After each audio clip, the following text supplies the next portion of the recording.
Hey, for another shot fired. Copy, additional shot fired. Shot fired, he's shooting at us. Suspect shooting at officer.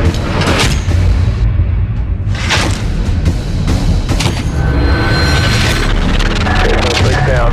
He's at the base of the stairs, white t-shirt, white male. Folks, welcome back to the Shots Fired podcast. We're your host, Billy, and I'm Kyle.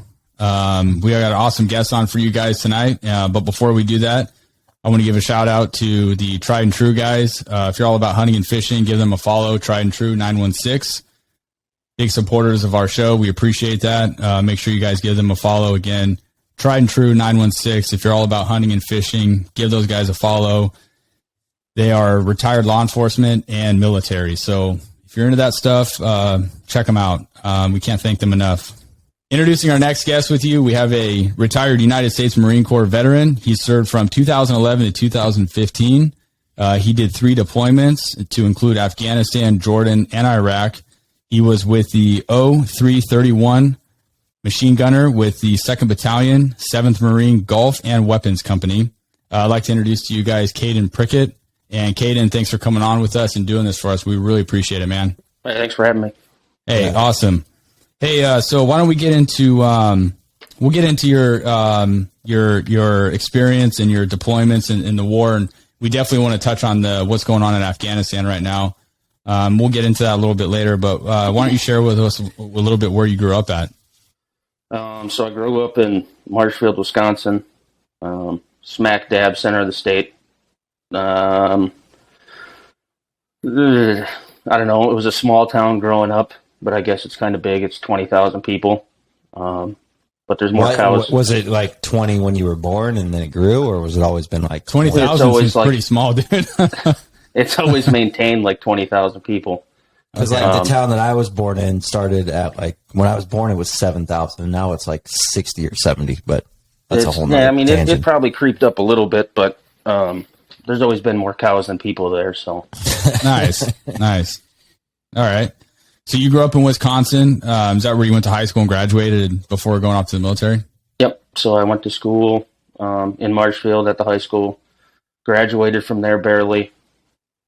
Sounds like me. Yeah, sounds like all of us. I didn't know I was graduating until 2 weeks before graduation. So I had an awesome principal who I actually went to the alternative school. So I was like halfway done with my senior year. I kept getting in fights, and my principal knew I wanted to be in the Marine or be a Marine. So he told me, he's like, "Hey, you can go to the alternative school." And I was like, "Well, that's where all the retards and fuck ups go. Like, I don't want to go there. I'm not a bad kid." And he's like, "Yeah, but if you go there, we give you all your schoolwork for the year, and as soon as it's done, you're done." I was like, "Oh, fuck it, I'll go." So he sent me there. I got all my shit done in 2 weeks. Dang. Finished school, December, January, and then I worked all the way up until I left for the Marine Corps. And that was your senior year? Yeah. Okay, cool. And how old were you? Were you 17, 18? Like, I was 18 when I went in. Yeah. So it sounds like you knew you wanted to go into the military, like specifically the Marine Corps. Like what made you choose the Marine Corps? I don't know. At 5 years old, my parents said I walked in the house and said, "I'm going to be a United States Marine." So nice. They're like, really? Okay. And then how do they feel about that? Like military background in your family, or? I mean, my uncle was in the Air Force. My grandpa was in the Navy in World War II, a Purple Heart recipient. But like my dad tried to join. He had a thyroid issue, so every branch of service denied him. But I mean, yeah, they were super supportive. I mean, finding out later in life, they didn't want me to do it, obviously. Yeah. But like, I don't think any parents want that, right? No. Yeah. Is that because the war? Is that because the war had kicked off in the early 2000s? Is that why? I mean, I was 3rd grade when 9/11 happened. Okay. And I remember that day vividly, but it was they always knew, like, I want to be an infantry guy. I want to go overseas, and I want to shoot bad guys in the face. Yeah, I think a lot of guys probably share that. I can actually vividly remember I was a freshman in high school when 9/11 happened, and it's crazy. Like, I think everybody probably remembers what they were doing when that happened. I was getting ready to go to school. I was in high school, obviously freshman, getting dressed. My mom's like, "Hey, come here and look at this on TV or whatever. And I'm like watching it on the news. And as a freshman, I don't think I really knew what was going on. And I remember the first tower was already hit, smoke's coming from it. She's explaining it to me. And I mean, shit, at the time I was like, okay. And then while we're watching it on the news, boom, the second plane hits. And I remember thinking like, holy shit, like, did that just happen? And it was a big deal. And then I went to school and everybody wanted to talk about it and watch it on TV in our classrooms. And every class I went to, it was on TV except my biology class. My biology teacher was like, we're not watching this. Like, I don't think he thought it was a big deal is what it was, but yeah. I do remember that day vividly. I remember exactly what I was doing. And I was in my mom's bedroom, watched it on TV unfold. No, I was in third grade, so my homeroom teacher, Mrs. Swenson, I still remember her. But we got dismissed from school. No, she was just a wonderful old lady. But we got released from school, and I lived 2 blocks away, so I walked home. And I came in the house. My dad was working. My grandma was on the couch crying. And then the second plane hit as I walked in the door. Yeah, and I looked at my grandma and I said, I'm going to go over there and kill these guys one day.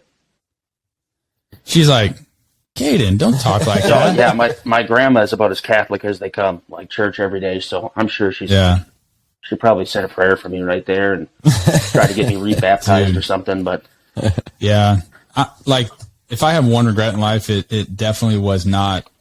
I remember feeling very angry about that as well. And I graduated high school in 2004, and a lot of my buddies, a lot of guys I went to high school with enrolled in the military for the same reason. Like they were after high school, they were like, I'm going to go into the military and get some, like, I'm going to fucking kill these terrorists. I never did. If I don't regret a whole lot in my life, but if it's one thing I do regret, it's that I didn't go in the military and do that. Yeah. But at that time, dude, you probably wouldn't even be here. I mean, that was 04, 05 was Fallujah, 06 was Ramadi. So there were some guys that I graduated with. One of them was killed. And then we had one guy, got hit by an IED, double amputee. He's still around. Good dude, Noah. And we had some guys definitely get wounded and from my graduating class. So, I mean, do you remember what you were doing on 9/11? Oh, I remember exactly what I was doing on 9/11. You were probably drinking. Yeah, well, there's there. It was like 8 o'clock in the morning our time. I'm trying to do the math right now. Like, hey, mom, dad, if you're watching, I was completely sober. Yeah, I was going to school. No, I was. I remember sitting because we'd get to school early because a few of the derelicts we would hang out in the park. You were in high school, right? Yeah, high school. I was. I think I was a junior. Okay. What year did you graduate? 04. And you were a freshman? I was a freshman, yeah. Okay, well then by math, I graduated 03, so I was a sophomore. Right? Hey, this guy. Numbers are hard. Dude, no, whatever. Yeah. I think you're wrong, actually. I think you were sophomore, but... No, it's freshman. Okay. It's Nevada City. We just want to know if you remember. Okay, I remember exactly what I was doing. Like sitting there, and my buddy's telling me, he's like, "Hey," because I didn't know. I had shit to do in the morning, kind of thing, and TV wasn't one of those. And I'm running out the door, get to school or whatever, and my buddy's like, "Hey, dude, do you hear what happened?" And he's like, "I'm like, no." He's like, "A fucking plane hit the World Trade Center." I'm like, "What's the World Trade Center?" Yeah, we didn't even know. I didn't even know what it was either. And he's like, "It's in New York." I was like, "Oh, no shit." Yeah. And then remember going to class and we're watching it in class, and that's when the second one hit. And I remember at first thinking like, "Oh, it could have been an accident." Like that's the first one. I was like, I think everybody was. It was sketchy, right? Like, like it seemed weird or whatever, but like this could be an accident. And then once the second one hit the other tower, I was like, oh shit, we're under fucking attack. And like, I think I had the same feeling that a lot of young men had at that point. Like, hey, let's take care of this shit. Yeah. Like, let's go handle it. And, I think like Kyle, one of my only regrets, and I don't have any, I can't think of any regret other than this, because when I got out of high school, I had no guidance. Not that my parents were good, but I had no way that I went to college for like 2 semesters and was like, oh, I think it was a firefighter. I'm going to be a firefighter. and I dropped out of college and ended up working in construction for 10 years. But I look back at it and I go, hey, I should have gone in the military and done something. Maybe I won't be here. Maybe I wouldn't be here. But, because like Kyle, I had a good friend that didn't grow up with, but he was a girlfriend's friend's husband. And we ended up becoming pretty good friends at some point, but we didn't know each other for a long time. But he did a couple deployments. I think on the second or third deployment was Afghanistan, and he was killed in Kandahar, Providence. They made a movie about it. The Outpost. Right. The Outpost. Oh, no shit. Yeah. So he was there, and I remember that hit me. And that's actually, other than the fact that my dad was in law enforcement, was stronger than my dad being in law enforcement was probably the reason I got into law enforcement, because I was like, my time's passed. Like, I'm not going to go to the military. I think I was 27 at that point, 26 somewhere. And I was like, yeah, that's like an 18-year-old thing. So I went into whatever service I think I could have done, and law enforcement may or may not be it, but that's what I chose. Yeah. Yeah. So we all remember where we were on 9/11, and people listening to this are probably thinking back in their heads like what they were doing, Well, I think that even if you weren't born or don't remember it, you think about it and it's affected your life. 100% it's affected your life. We've all gone through TSA or whatever. We've all flown or something. I don't know, but it's affected your life no matter absolutely. what. Well, that was Change the hardest America. thing about being so young, was like every year it was like, is the war going to be over? I never truly believed that. All right, 2001, the war kicked off. I got there 11 years later. Yeah. Like there was no way I was going to make it. And then sure as fuck, I'm boots on the ground. In the thick of it. Yeah. So I want to get, and we're definitely going to talk about, what's going on today in Afghanistan, and everyone has their own opinions on it. You'll have more of an inside knowledge on that than we do, but we'll get into that later. So, you're in high school. You've already decided at 5 years old, you're going to be a Marine. So how'd that work out? You go into the recruiter's office, you signed up. Like, how'd that pan out for you? So, there was a recruiter in my school. I was a sophomore, and I knew some of the guys that had joined the National Guard. The National Guard lets you enlist your junior year, and then that summer between your senior year, you can go to boot camp, and then your senior year's done, you're in the military. So I talked to a recruiter when I was a sophomore, and I was like, hey, I want to join next year, go to boot camp during the summer, and then when I'm done with high school, you could send me to infantry school. He's like, yeah, dog, it don't work like that. So at 17... In the military, you don't get to tell them what you want to do? Yeah, imagine that. So at 17, I enlisted. My parents signed the paperwork. And then I sat in what's called the delayed entry program for a year. So you go to your recruiting station once a week and you do workouts, and once a month on a Saturday you do a workout. It's just a clusterfuck trying to get you kind of used to how things are going to be, and la-da-da-da-da. And they just make sure you're in some sort of shape to go there. So I did that for a year, and then when I graduated early, so then I had to just sit around and wait until I could leave. Okay. And what year was that? So I graduated in 2011, and I left for boot camp July 31st, and I started boot camp August 1st.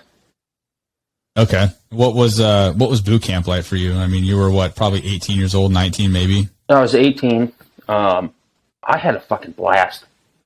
I mean, okay. The first week you do nothing. It's the total opposite of boot camp. So like everybody's in a squad bay, and that's just where all your beds are and shit. But like, there's no drill instructors around. Nobody's fucking with you. And so they give you this whole week to fuck off. And then Black Friday happens. And Black Friday is when you get divided into your platoons and you get your drill instructors, and then all fucking hell breaks loose. But like that first week fucked me up. I remember writing my parents a letter that first week, like, this is nothing like I thought. Like, what the fuck am I doing with my life? Blah, blah, blah, blah. But I thoroughly enjoyed it. I mean, That's funny. The platoon bully, so the drill instructors would come to me and say, hey, fuck this dude up, and I'd go fuck him up.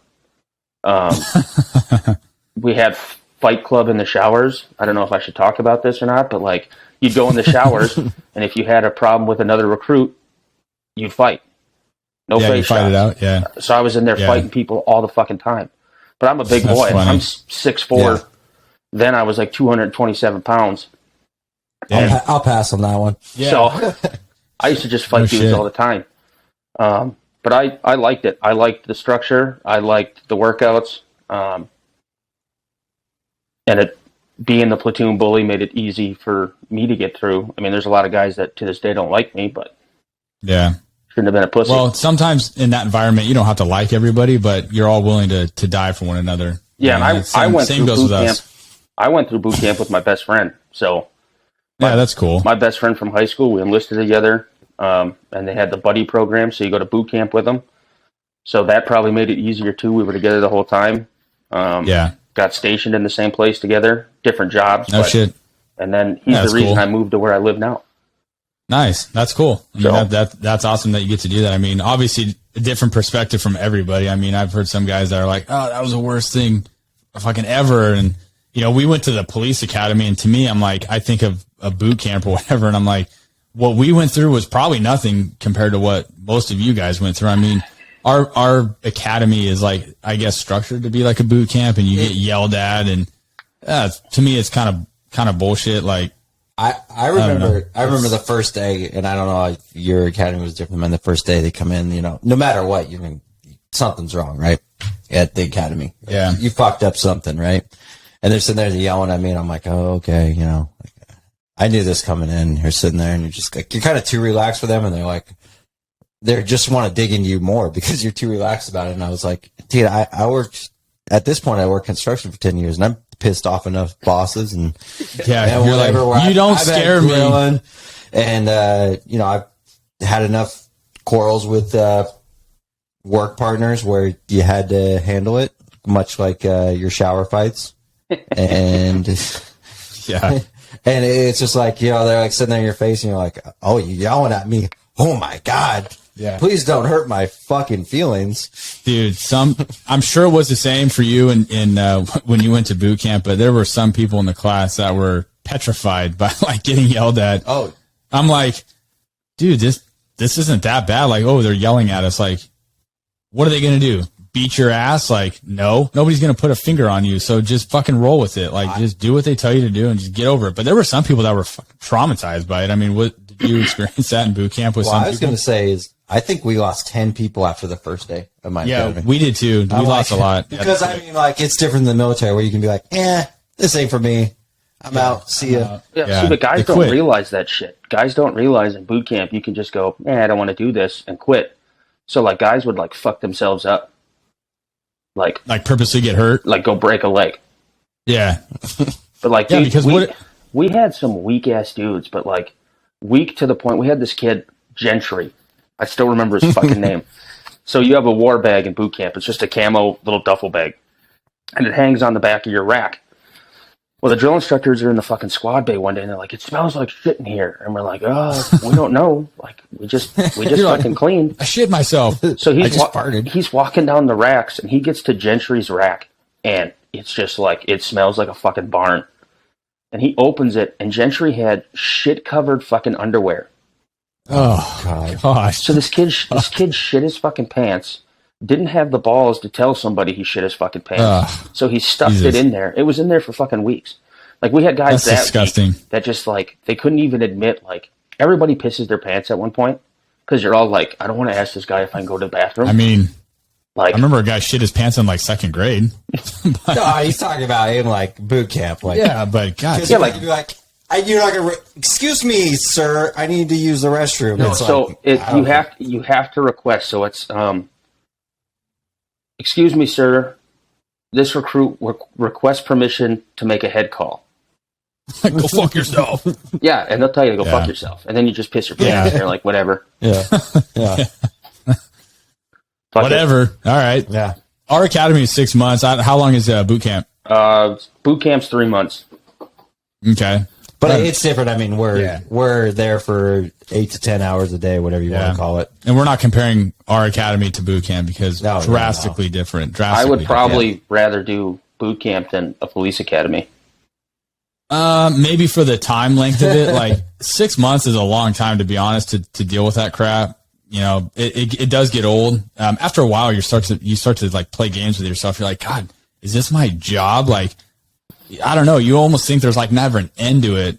It's a long 6 months, and there's a lot of bullshit and laws and crap you got to deal with. But I feel like we're feeding fire to something here by saying 6 months, because there's a lot of people like, they only went through 6 months of training and then they're out there with a gun. There's so much more behind it. I'm guessing boot camp is not like just like, here's your rifle, go. Well, yeah. So rifle things. Boot camp and then infantry school is 6 months.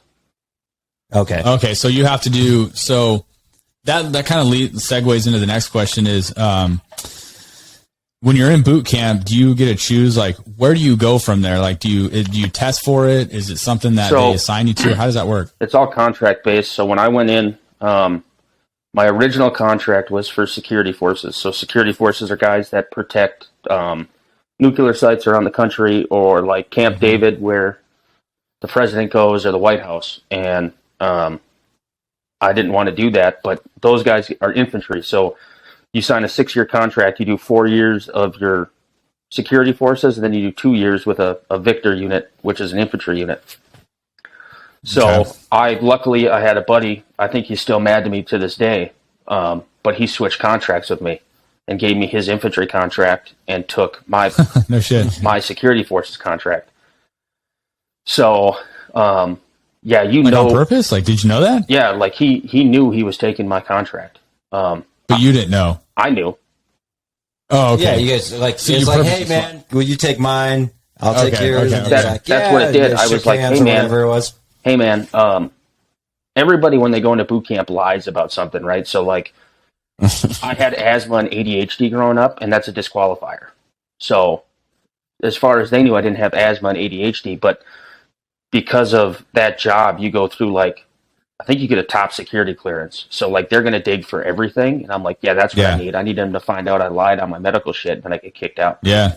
Yeah, no doubt. So he switched with me. I mean, there are some guys that go in open contract, which is like your recruiter's going to say, yeah, we don't have any jobs, so here's an open contract. And then in boot camp, they find out like, hey, you're a fucking cook. Hey, you're infantry. Hey, you're a fucking truck driver, whatever. Right. You're good at something. Yeah, so you're going to do something. That's what. But like I knew going in the year before that I was going to be infantry. Okay. So. Nice. All right. So you already knew going through boot camp, like you guys did your swap. Yep. That's what you were doing. Yep. And did you know that you were where you were gonna be deploying from there, or did you guys not even know? So you get done with boot camp, and then I went home on leave for 2 weeks, and then I flew back to California for infantry school at Camp Pendleton. So you show up there, and that's almost worse than boot camp because you're dealing with a bunch of fucking salt dogs who've been at combat since 2001. That just especially when you were going through they just look at you like you're the biggest piece of shit on the planet. Yeah, they've got the experience. So the first month and a half of boot camp is like all basic infantry skills, like room clearing, and like I know everybody thinks like the military is awesome at CQB. Like grunts suck at it. Like CQB in the Marine Corps is spray the door with a machine gun, throw 7 frags in the room, and then hope you don't have to enter it with people in it. Right. That's funny. So it's like a month and a half to doing tactics. that. And then when you get done with that, you hit a spot. It's called the split. So you can either be a rifleman, or you can choose mortarman, machine gunner, tow gunner, or an assaultman. And based on your ASVAB score, you have to have a certain GT score to be able to go into weapons. And I was like, oh, fucking machine guns. That's badass. Yeah. I'll do that. And so sounds cool. My GT score was good enough. Machine gunners are always big dudes. Like every one of us was 6'4", 200 pounds plus. That's a lot of equipment. Because it's like, it's a saw, right? Or, no, it was I carried a 240, but you're carrying a 240. And then all the rounds. Yeah, so the 240 is 27.1 pounds. Dang. Jesus. 200 or somebody's gonna get pissed, but two or 500 rounds is like 7 pounds. Yeah. So, and then like on patrol, I carry 1,000 rounds in a backpack plus a teaser belt on the gun. Jesus Christ. So that's a lot of weight. So Yeah. the gun is 20. Could you imagine holding a 27-pound? That's a lot. Well, yeah, and I sent you a a lot of picture. There's a picture of me. It's my back, but I'm holding a 27-pound machine gun like it's a rifle. Yeah. Most guys probably wouldn't even be able to hold it like that. You're Could you trained. imagine clearing a room with a 27-pound rifle? You're trained to just carry it on your shoulder. I mean, Yeah. that's how they show you, to just throw it over your shoulder. But you got to hike with. So you do a hike in SOI. You do a hike with the 240s. Then you do a hike with a 50 cal. And just the receiver of a 50 cal is like 57 pounds. Yeah. I've shot a 50 cal. And then that's no joke. The barrel for a 50 cal is like 21 pounds. So one guy carries the receiver, one guy carries the barrel, and then the tripod's like 44 pounds. So another guy's carrying the tripod. Yeah. God damn. And then you hike with a Mark 19, which is like 79 pounds. Jesus. And you guys are training for all this in Camp Pendleton and Yeah, down so in SoCal? you do these hikes, and that's basically just to break you off and see, who's tough enough to do the job. Yeah. Because I remember, like, after I hit my unit, I could walk around with a 50 cal on my shoulder with a barrel in it like it was nothing. But That's like, crazy. Trying to get acclimated to that, fuck. Yeah. That's was no fucking joke. rough. Yeah, that's no joke. So did you guys know where you were going to be deployed once you finished up infantry school? So we got our unit assignment, and like all of us went to 2-7, except for like 5 guys went to 1-1, which sucks because that's literally like half a mile down the road. So they just grabbed their bags and walked down the street. Mm-hmm. And then I think we had 2 guys end up in Hawaii.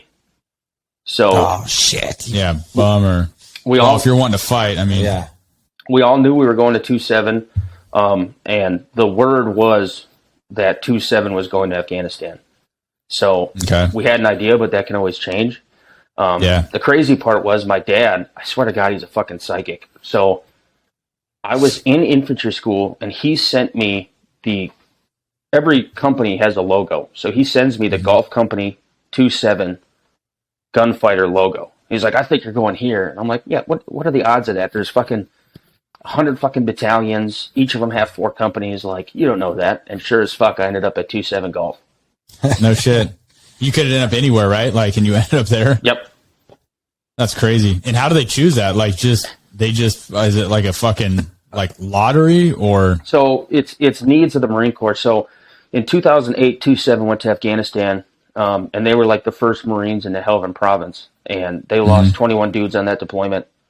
Jeez. That was some of the craziest fucking combat of that war.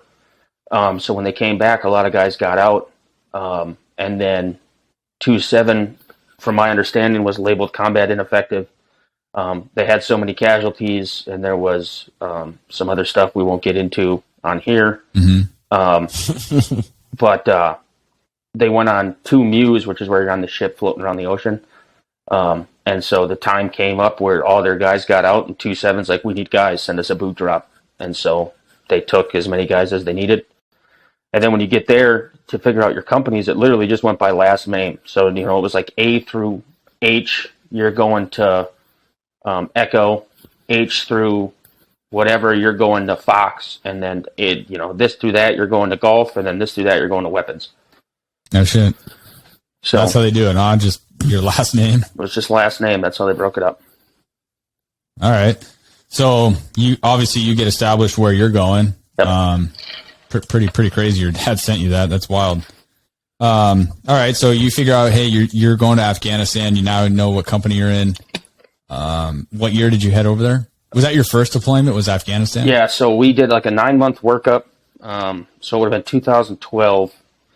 Like October, November of 2012, we went over there. Okay. So 9 months after you went to boot camp and infantry school, and then another 9 months, or including No, so it was boot camp? It was 6 months boot camp infantry school. Got to my unit, and then it was 9 months we were deployed to Afghanistan. Okay. You end up in the weapons company. You deploy over to Afghanistan, obviously. Yep. What was that like? I mean, you're boots on the ground now in Afghanistan. Like, you're in the war. Like, how'd that make you feel, and what were you thinking? I mean, I remember being super fucking excited. I had some really good leadership that was on the 2008 deployment, and then my buddy Beal, he had done 3 Iraq deployments before that. And so like we had really experienced, solid leaders that knew what to do. So we were excited, but we didn't know what to expect. We got sent to Camp Leatherneck, which is the biggest base, the second biggest base in Afghanistan, or it was. Where's that at? Where is it? Helmand Province. Okay. And so we were like, oh, we're not going to do shit. This is right after the base attack happened. That's how we all ended up there. But they attacked the base, killed some guys on the base, blew up some helicopters. The Taliban did. But like we were excited, we were ready to get after it, but we didn't know if getting after it was going to come because of where we were. Mm-hmm. My first patrol, it came, so it got real. The first 2 weeks, I mean, you do a RIP, so you talk to the unit that you're replacing, and they kind of show you around the area and tell you, this is kind of where the Taliban hang out. There's IEDs here. Stay the fuck off here. La da da da da. And then after the RIP's done, they leave, and now you go out and you take over patrolling. So the RIP was exciting because that was the first time I left the wire and was like out in Afghanistan. It was. And you're 19 at this point, or 19, 20? I was 20? 19. Okay. Yeah. 19. I mean, that's crazy. Yeah. Yeah. So you said your first patrol. I mean, did you guys get into some type of firefight or how'd that work out? And how long were you there before you guys did your first patrol? So after doing your RIP, it was 2 weeks to the day. The RIP was done, and we went out on our first patrol. And it was just going to go be a KLE, a key leader engagement, where you just meet with the locals and talk to the elders and just be like, hey, we're the new Marines in town. If you need anything, talk to us. Mm-hmm. Well, we had a new lieutenant. He's a great guy. Came from the reserves. I kind of blame some of this on that. Fantastic human being, though, but he got us lost. And we knew we were lost, and we ended up being in MARSOC, Marine Corps Special Operations Command. We ended up being in their area of operations, not ours. Mm-hmm. So things were a little more spicy over there, if you will. And so we knew we were lost, but the LT's like, fuck it, we're going to do a KLE anyway. And so... What's a KOE? The key leader engagement. Okay. So talking to the elders. So I'm up in a truck in a 50 cal, and we have dismounts that get out, and they kind of just do, a walking patrol to go talk to people and make face. So the dismounts get out, and I remember telling my buddy Herma, I was like, hey, Herma, if anybody's going to get shot today, it's going to be you. That's nice. And so they go out on the patrol, and the compounds are kind of in like a square. And so they go all the way around, they hit the last compound, and the guy asks them to have tea. So they sit down and they have tea with him. And when they stand up, Herma goes, he's got a minesweeper. And Herma takes one step, and the Taliban open up on Herma and hit him. The round missed his side sappy by like an inch. So the round went underneath his side sappy, fucked up his intestines, all sorts of shit. But like, we figure we got ambushed by about 14 guys. So all that fire was on Herma, and I remember yelling down to my driver, Goose, I was like, Goose, I think Herma just clacked off an IED. And then that's when I heard the snaps and then the tinging off my turret. I was like, oh, fuck, nope, we're getting shot at. Yeah. So I immediately return fire, and it's on. And I remember thinking, like, it was a mixture of, like, being scared shitless, because, like, you think you know what a firefight's going to be like, and then there's, like, when it happens, you're like, holy fuck. So it was a mixture of, like, being scared, and then there was a mixture of, like, fuck yeah, I'm doing it. Yeah. You're like, this is what I signed up for. Yeah. So we get in, like, a 45-minute engagement. We figure we killed all those dudes. I know for sure I took out a group of guys running from a mosque with a 50 cal. Jeez, yeah. You ain't living from that. No. They were running from west to east from a mosque to the compound we were getting engaged from, and I just dumped a 40-round burst over there. So if they survive that, I guess good on them, but there's probably no way you fucking survive that. Yeah, no. So Herma's down, and the hardest decision I've ever made in my life was not getting out of my truck to go get Herma. Because, like, like, as a machine gunner, your job is to suppress. You give them cover by fire. but like Herma was a good friend, and I'm like, he's bleeding out. Like I want to go pick him up and run him to the truck. Yeah. But his best friend Miller ran through all the fire and plugged him, and then my squad leader Corona actually ended up getting a Bronze Star for this, but he picked him up, ran him through all the gunfire, and threw him in a gun truck. But yeah, like my first day there was a 45-minute firefight, L-shaped ambush, casualty, and the lieutenant lost the radio. Yeah, no shit. God damn, that's wild, dude. Yeah, for being a fucking 19-year-old thrown into that, like that's wild. I mean, yeah, I think you know, well, I like the saying, everyone wants to be a gangster until it's time to do gangster shit. Yeah. And it gets real quick, and that's being shot at's fucking scary. Yeah. Like, there's no denying that. I'm super happy I don't know that. Yeah. Like I am fucking I will knock on all the wood that I can. I do not know what it feels like to be shot at. I mean, that's wild. It's like crazy euphoria. Like it's scary as fuck, but it's awesome as fuck. It's an adrenaline dump like that I've never had matched. But like, yeah, and you could die. Yeah. Oh fuck yeah! Like, and that's in the back of your head. Like, this is it for me. Like this could be it. Like real bullets, you know, that are people are trying to kill you. And you could probably agree too. Like when you're in something like that and you get that crazy adrenaline spike, like something you've never experienced in your life, I'm sure it almost becomes like addictive in a way where kind of like a drug where you get that first high and then you're like, oh, I want it again. Yeah. Oh, I want it again. All we wanted after that was firefights. We were just like, let's go get another one. Yeah. And you could agree too, like that's dangerous, obviously. But at the same time, I think your awareness and like your senses probably over there were like way more higher than when you first got there, because you're like, this is fucking real. Yeah. You can die. Yeah. I mean, after the first one, I mean, going out for the first one, like I have a tattoo I got on my back before I left that says lose all fear of death. Right? Because everybody I've ever talked to says, if you go over there, tell yourself you're already dead and you won't do anything that'll get you killed. I mean, if your ticket's up, your ticket's up, but you won't let the fear cripple you to the point you're just a target in the field. I like that you say that because I kind of live by the same thing, you know, when I'll go around and teach classes or whatever. And I kind of say the same thing. Like, if you know you're about to do entry into a door, and Billy, you do a lot of this, like being involved in that stuff, like you got to tell yourself, like, you're not coming out the door. I could die. Yeah, I could die going through here. And if you could just get past that, the odds of you making a mistake because you're thinking about it too much diminishes so much. So you're a much better asset, I think, when you can just plug that in the back of your head and go, yeah, I might fucking die going through this door.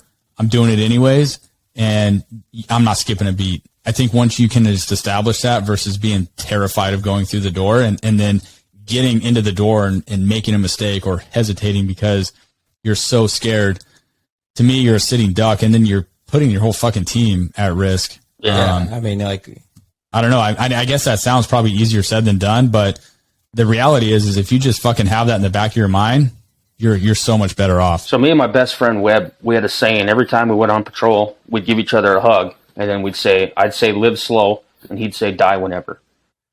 And that was just our way of like I never thought I was coming home from Afghanistan the entire time I was there. That's what I told myself, was like, you're just going to die over here.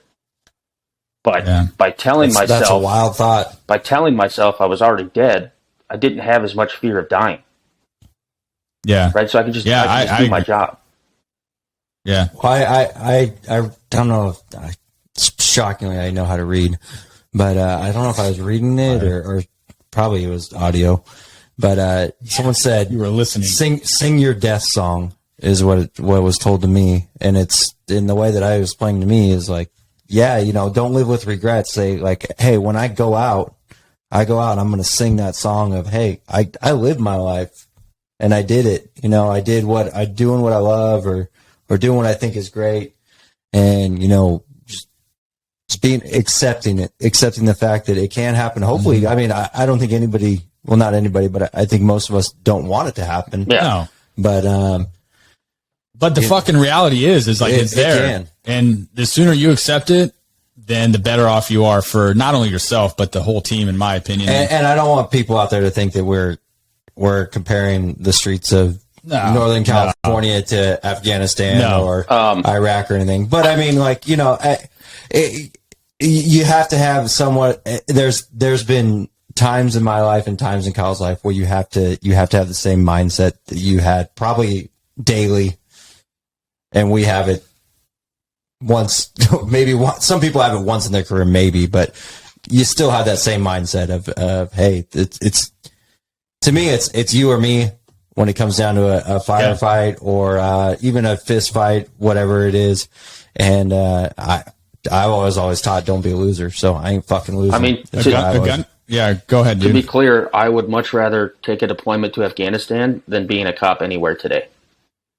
Well, yeah. I mean, to a certain extent, like, I think I don't know, I've physically, never been there, but not right now. I wouldn't want to. But dude.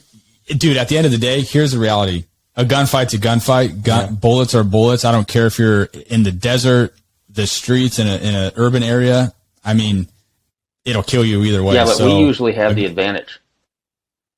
Where you guys, you guys probably are a lot more assets. We got more assets, but like even when we get ambushed, like we're set up for an ambush. Where like cops get ambushed, you have a gun in a holster, and you might be sitting in a squad car. So now you have to navigate a seatbelt, a retention holster, get a gun out, shoot through a windshield. And if you never shot through a windshield, that fucks you all up. You know, like and then you have the politicians and whatever fucking movement's cool this month breathing down your neck because you killed this guy. Where we go over there, we shoot people in the face, and we leave them for the fucking dogs to eat. Yeah. Yeah, nobody's second guessing you. Yeah. Or at least probably definitely not at that time. I mean, we had a couple of incidences on the deployment where lawyers were involved and some bullshit happened, but for the most part, it's like as long as you're engaged first, kill them. Yeah. Yeah, I mean, I've heard of stories where it was like, if someone's armed with a weapon over there, like it's a green light, like they get shot. There is no like, hey, drop the weapon, right? I mean, it was if someone's armed with a firearm there, it's game on. It was a little different when I was there early in the war. Like if a guy had a cell phone in Afghanistan, you could kill him. Yeah. When I was there, when I was there, you had to have positive identification and then either hostile act or hostile intent. And if you didn't have two of those, you couldn't engage. And we can get into a story where my buddy Jones loses his leg, but he lost his leg because of that bullshit rule of engagement. Yeah, that's tough. I mean, what sucks for you and for us as law enforcement is getting second guessed on something. You know, when you have literally like seconds to make not even seconds, like half a second to make a decision. Yeah, a life and death decision. Shit, we could do a whole 2-hour episode on what I call Monday morning quarterbacking. But and it's always a bunch of people who've never done the fucking job. Yeah, usually, and then you invite them to do like scenarios or whatever. Like, here, if you think you can do it better or know what we're going through, here you go. Here's a scenario. Here's your firearm. And they always end up shooting the fucking guy. Every time, dude. And then it's like, holy shit, I didn't realize it was like that, because, dude, the thing is like your brain kicks in, right? That hypervigilant and stress and everything else kicks in. And so whatever. I mean, that'd be a whole freaking other episode, but okay. All right. So 2 weeks into it, you do your first patrol. You guys get into a pretty fucking hellacious gunfight. One of your buddies gets shot. How did he turn out? He lived. He lived. So when that happens, do they get taken out of there and like their time there is done, or do they seek treatment? Yeah. Well, it depends. So like Herma's injuries were bad, so they took him to Camp Bastion, which is attached to Leatherneck. He had surgery there. They flew him to Ramstein, Germany. He had more surgery there, and then they flew him to Bethesda Naval Hospital, and he did his recovery there and shit. My buddy Buckles got shot in the tricep, and he went back to Leatherneck for a week. They pulled the bullet out. They stitched him up, and a week later, he was back out on patrol. Okay, that's wild. Yeah. So it sounds like to me, like obviously it depends on your injury, but All right. So that like I said, dude, that's wild. You're 19 years old, like getting into your first gunfight. And we talked about that's fucking legit. That's scary. I have an odd question to that, and I don't know, maybe you don't know it. Is there any mental assessment after that? Like, you just been shot, or is it just like, you're physically healed? Yeah, that's a good question. Go on. Or do you know? Cause do you have a Purple Heart, or were you injured? Okay. No. Okay. So I was lucky. Yeah. I dodged all the bullets. that's awesome. I would assume As there's a some little sort guy of, that you are, that's impressive. And There was- from what I understand, most of the time you're on top of a Humvee or something too, so you're like the fucking target too. Yeah, and I was so fucking dumb. So I was in a turret, and then you have a stand that lifts and lowers, and I'd pull it all the way up. That way, my body was as high out of the turret as I could be. Nice. That way, the Taliban would be more inclined to shoot at me. Yeah. They're like, look at that big idiot. And for those who don't know, what, you're 6'4"? Yeah, he said he was 6'4". 6'4"? I don't know if you said that. He did. And at the time, you said you were 6'4", like 220 or something? Yeah. In Afghanistan, I was probably around 250, 260. God damn, dude. You should have been playing football or something. Just a little fella. Yeah. But I walk around about 350 now. So. Just a little guy. So, yeah, that's a good question. When you guys get in contact like that, is there, this probably sounds fucking stupid, but there's no like psych. There's nobody that talks to you afterwards and says, "Hey, Kaden, were you okay after that?" There's none of that, right? No, so like not after a gunfight. I got blown up, and you kind of do a screener there, and they test you for TBI. And then they just, hey, mentally, are you okay? La da da da. Mm-hmm. When you come back off deployment, though, they do a screener that everybody lies on. Yeah, I was just going to say, and you say, "Are you okay?" You're like, "Yeah, I'm fucking fine." Yeah, right? I'm great. I'm not drinking too much. Yeah. Yeah. No, I never drink. So what happened with you getting blown up? Was that still on your first deployment? Yeah, so that was Afghanistan. My buddy Jones, that was the first IED we took, and we figured it was about a 120-pound IED that went off underneath his truck. That's that picture of that truck I sent you that's all fucked up. Yep. So that's about a 70,000-pound truck. It lifted it 6 feet off the ground. God damn. And were you were the gunner on this truck, or were you? No, Okay. I was the truck in front of it. I was Okay. the truck that should have been blown up. Oh, okay. Yeah. We can talk about it quick. So we went on a route clearance mission with the Air Force, and they have this truck, and I can't talk about how it does it, but it disables IEDs. Mm-hmm. So we were down on this curved road. I actually found it on Google Maps. I can fucking show you it if you want. But we went around the corner, and we knew the IED was in the ground, but the Air Force was supposed to disable it. So my truck is sitting on the IED that I think is disabled, and a motorcycle is coming this way towards me. Well, Intel always says Taliban rolled around on motorcycles. Mm-hmm. Off to my left, I see 3 guys in a field, and I could tell they have something in their hands, but because I can't tell what's in their hands, I can't shoot them. Mm-hmm. If this would have been 2 years before, I could have wasted all 3 dudes, and it would have been fine. Yeah. So I asked to engage them. They asked if I have PID, and I was like, no, there's something in his fucking hands. I don't know what. Well, that something in his hands turned out to be a battery and a wire. Yeah. So my truck rolls forward. This Taliban bike rolls by. Jones's truck parks on this IED, and they touch the battery to the wire, and a 120-pound bomb goes off. Fuck.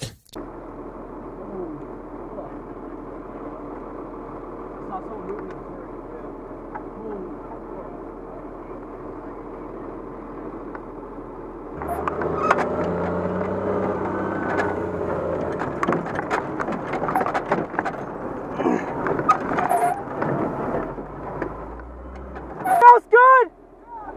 Everybody's good but Jones! Jesus. It lifts the truck 6 feet in the air. Both fuel tanks were full, so those are probably 400 to 600 pounds. It threw those 200 meters away. Yeah. God damn. And is this a Humvee or a MRAP or? This is a 6x MRAP. Okay. So 6-tire MRAP. And, MRAPs are designed to get blown up. Yeah. We have one at our station, at our police Yeah, department. well, I can tell you this, a 120-pound bomb, it's going to blow a hole in the floor. Yeah. It's going to crush everybody in it. Mm-hmm. So what ended up happening was it blew a hole in the floor. It broke the machine gun on the turret, and it broke Jones's M4. It crushed Jones's legs to powder. Jeez. The sheer force of it. So we medevac Jones out.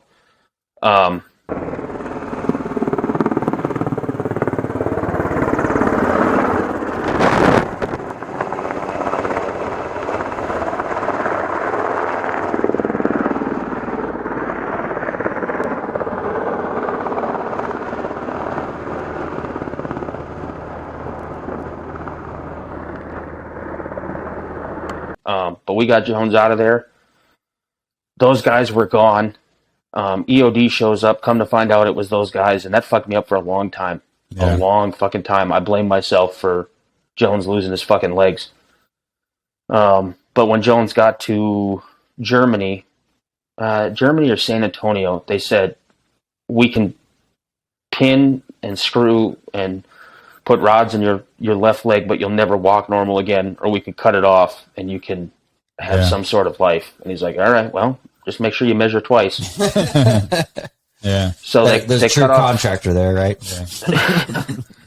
they cut off Jones's leg, and then his right foot from his big toe. So if this is his big toe, it's like a half moon that like just fell off in his boot.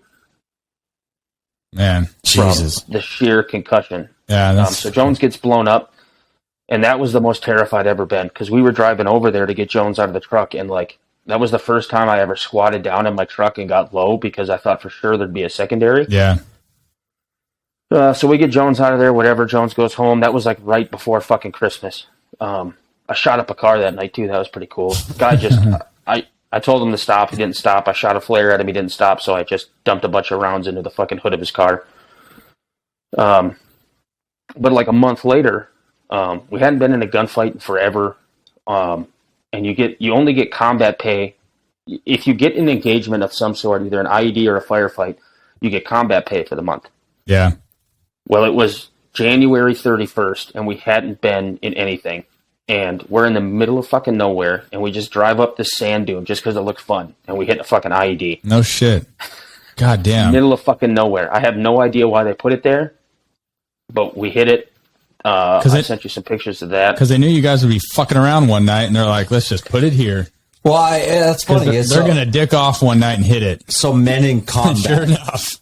men in combat are getting combat pay. Yeah, is that like a bonus? or what? That's weird. That's weird to me. Yeah, it'd what- be like what it'd the be hell? like in law enforcement, it'd be like you don't get paid unless you make an arrest. Well, so, but like- Yeah. I don't know. If just because you were in Afghanistan, if everybody got combat pay, well, if you're sitting on Camp Leatherneck typing on a computer, why do you deserve? I didn't even know. Yeah, but you're not a Pogue, and you never were. Is Pogue a I didn't even know Marine there was- Corps thing too, or is that just an Army Yeah, thing? no, yeah, that's a Marine Corps thing. Okay, Fuck, that's what I thought. I didn't even, I never, that's the first I've ever heard People- of combat pay. People other than Grunt is Pogue, right? I Yeah, personnel other than grunt. Okay, well, I'll let somebody who knows what the fuck they're talking Yeah, about tell let you the guys. experts speak. But That's wild. Yeah, so I remember we got blown up, and I was leaned down in the turret. I was talking to the guys, making sure they were okay. But we had a mine roller on the front of the truck that's designed to get hit before the truck. Yeah. But there's about a 150-pound piece of steel that holds the tire to the mine roller. Mm-hmm. Well, I always sat in the turret because my legs would get tired. And there's a picture I sent you. The antennas were all cut off about head level with me. Uh-huh. And I was sitting up there, but if I would have been leaned over like I normally was, it would have taken my head off. No shit. God damn. So that piece of steel ended up 200 meters behind the truck. Fuck. But I was down talking to everybody in the truck, and I hear over the radio, Prickett's dead. I'm like, No shit. Pop up, and I pop up, and I flick somebody off. Like, I'm good, you fuck. Well, now you know what But they yeah, would man. say if you did die. It was just They're the all most guys. He's random. fucking Prickett's finally dead. You're like, hey, fuckers. Yeah. All I hear is Prickett's dead, and I'm like, what? No, I'm not. I'm good. Fuck, man. But yeah, That's wild. Just IED in the middle of fucking nowhere. And that's the kind of shit that people don't. I mean, I think people do realize, but maybe not to the level that you realize. Is that puts a dent in your mind or whatever, you know, like Dude. someone telling you, I thought you were dead or something like that. I think I told Kyle that at one point one of his instances, I was in that mindset, like because there's stories, and I'm obviously a different department, but whatever, and at the point of, was it the last one? Yeah, The time that you actually got nipped, we'll say. Yeah. You got nicked. It was like the stories coming out was, oh yeah, K-9 officer's hit and his dog's dead, and you know he's hit. They rushed him to the hospital. And I'm like, oh, you know that hits you in the mind. You're like, I only know I knew Kyle. I knew he was working, and I knew his department didn't have 15 K-9 officers on at that point.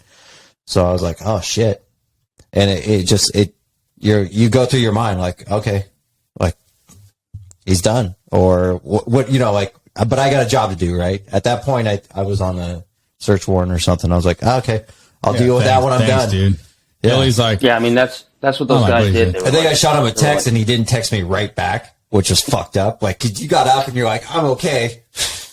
well, dude, Kaden, to your point, like, I've thought about it, and the unknown of being blown up, I think, of like driving down a road and at any point something blowing you up would scare the shit out of me versus I'll take a gunfight fucking 7 days out of the week versus cruising down the road and not knowing if I'm going to blow up. Like, oh yeah, dude, I say that all the time. Like the worst, most stressful patrols I ever had, we never got shot at. Oh yeah, yeah. Every road you drive in down there, every car could be an IED. Yeah. So the unit that ripped with us, it was either the unit that ripped with us or the unit 2 units after us. The same road I drove down every fucking day, a 300-pound V-bid, so a vehicle-borne IED, suicide bomber. Yeah. Drove past, blew up, and it sheared the turret off the top of the truck and cut the gunner in half. Fuck. God. So like, damn, dude, man. every day, especially after you get blown up and you experience it, like it wasn't scary at the time. Like I remember I couldn't hear anything, and I remember a shit ton of sand coming over the truck. But like I was like, I thought we rolled over. Mm-hmm. What the fuck? But after you get blown up, you just drive around and you're like, I fucking hope that doesn't happen again. Like, will I get lucky this time or will I lose my head? Yeah, that is what would fuck me up, is like not knowing if I'm about to blow up or not. That's fucking wild. I got a buddy to this day. He got blown up. He was in my unit, patrolled with him all the time. But he got blown up. To this day, he can't drive a car. He was the driver of that truck. Just from being fucking traumatized by it? He got blown up, and they were in MATVs. So they're like the cool-looking MRAPs that are faster. Yeah, little mini ones or whatever. Yeah, they split in half when they get blown up. Oh, shit. Well, man. His got blown up front, and it removed the engine from the truck and threw it behind the truck. And he's never driven a car since. That was it. It fucked him up. Yeah. And you can't blame him. I don't fucking blame him. I'm like, yeah, that's craziness. Yeah. That's wild, man. So it sounds like your first trip over there was pretty fucking wild. Like yeah, there's a lot of shit going on. That was the only, Iraq was way different, because I was Iraq 2.0 with ISIS, not like Al Qaeda and OIF. Yeah. Mm-hmm. So like Afghan was my glory deployment, if you will. That was the gunfights and the IEDs but that was kind of where I had a sour taste in my mouth for the government and the military, because I saw the politics at play. Yeah. Yeah. We caught a guy, Army SF had been trying to get him for 2 years. He was in charge of all the IEDs in our area of operations, like telling guys where to put them. Mm-hmm. We walked into his house at 2:00 in the morning, woke him up out of his bed. No shit. On purpose? Brought or him back. Like you just stumbled across them? No, we went out and got him. Oh, okay. And 2 weeks later, we caught him alive, brought him back alive. He went to the detention facility, and 2 weeks later, we dropped him off. At his house? Yep. What? Why? He either Politics? flipped. What? He either Go flipped ahead. and became an informant, or politics. He got dropped off within reason of his house, and he was given a stern warning that if another truck hit an IED, we know where you live. I think that's something that Kyle and I could probably relate to. Yeah, I get it. In a way, not that extreme. Yeah, But well, I mean, we've all made those arrests in law enforcement where you're like, just for example, there might have been this guy who was on parole for attempted murder, I think it was, but out. And the guy was, and you're like, oh, this guy must have been 60 years old. And I think he was like 24. So do the math. and ran with a gun, and he's already out in the streets again. And you just sit there, and those are the politics that you sit there and you go, fuck this, like, and I brought it up before that I used to do narcotics and stuff like that. And that was my main goal, was major narcotics, and to not become a believer in what you're doing. And that's a lot of the reason why I moved on from what I did, because in California especially, and I think it's nationwide, but I would say that it's probably more extreme here in California, is we're doing a lot of hands off to narcotics related crimes and some other things. But you sit there and you're like, I worked hours on this, or whatever you guys did, I did days on this, risking your life to go get your life like that. And you're sitting there and they're like, okay, we're going to give you guys this guy probation. You're like, oh, cool. Go fuck yourself. This guy is legitimately connected to blowing up Marines, wounding Marines, killing Marines. Yeah, and I don't want to relate narcotics guys to that. No, it's the same there's a thing, correlation, but it's like, that's an extreme, right? When we talk like about 2 weeks later, I drop him off. Yeah, and when we talk about like flipping informants and stuff, like I'm not going to share that on the show about how that's done, because people's lives are at stake for that. But that shit does happen. I mean, there's always a bigger fish. I have a wealth of knowledge on informants, and I will not. Yeah, I will not give up a lot of that stuff because of. Yeah, that's pretty sensitive shit. But like, put it this way: there's always a bigger fish. And in the political world, like for you guys, for that guy specifically, there's a bigger fish than him. And if he's willing to give that bigger fish up, then I can understand why that happened. But I'm going to cut you off there. I kind of disagree to a certain extent. Like you told, and I don't know if you're lying to me or you're embellishing, and I don't think you are from what I've talked to you about, but this guy's responsible for every IED in that area. And those, and you don't have to know much about what happened in Afghanistan and Iraq and wherever, that IEDs killed more than any gun battle. I just feel like if someone like that has somebody bigger to offer, I mean, you know how the game works. Like, I don't know. I know with informants, I know where you're going with this, and I see where you're going with it, and I understand what you're saying. And I don't mean to disagree with you, but like politics wise, you get politicians and politics involved and whatever. And I think that it could be like, oh, I'm giving you this guy who has done 2 IEDs or something, maybe. I don't know, whatever the deal was. And God, I'm fucking going to become an anti-politician here or whatever. But I swore I wouldn't get into politics, but the whole reason we didn't win the war in Afghanistan is because they didn't let us do what we needed to do. Yeah, that guy should have never been detained. He should have been shot in the face. Yeah. To me, and then you go find the next one and you shoot the next one in the face. Yeah, to me that would like when I was on Mike Ritland's show, we were talking about like, our mission is very different than what like your guys' mission in the sense of like a lot of times your guys' mission is like capture and kill or find and kill or whatever, right? Like we obviously don't operate like that, but over there it seems like you're right. Like that probably should have been a mission where it was like he didn't get the opportunity to get detained. But like that shit's over with. Like you find him and you deal with it. I mean, yeah, like the whole thing we did in Afghanistan was patrol the contact. We literally just drove around every day waiting to get shot at so we could get in a fight with the enemy and then remove some of the enemy.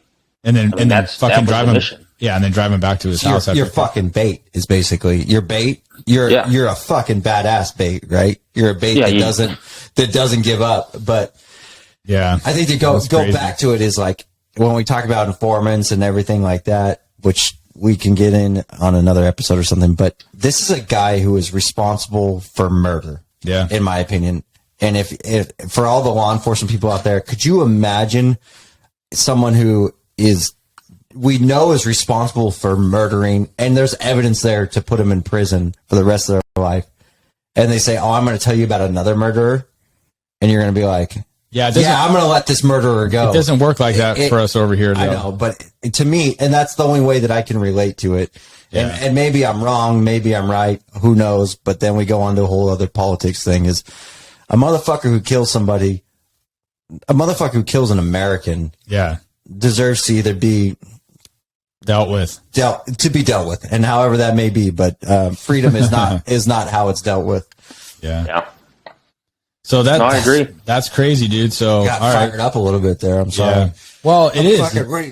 I mean, fuck, I couldn't. Not you. You're too fucking big for me. It makes us angry, but I can only imagine being in your shoes, losing friends, getting fucking blown up, and then here you guys find a guy responsible for this shit, you capture him, and then it's like your bosses are like, "Hey, Prickett, you and your men." It wasn't even my bosses. It was. I mean that we caught that guy like a month or two after Jones had gotten blown up. So you know when Jones got blown up, all I wanted to do was kill everybody. If you were Taliban, I wanted to snatch your soul. Yeah. Because you just hurt my friend. And then that happens and you're like, what the fuck are we doing here?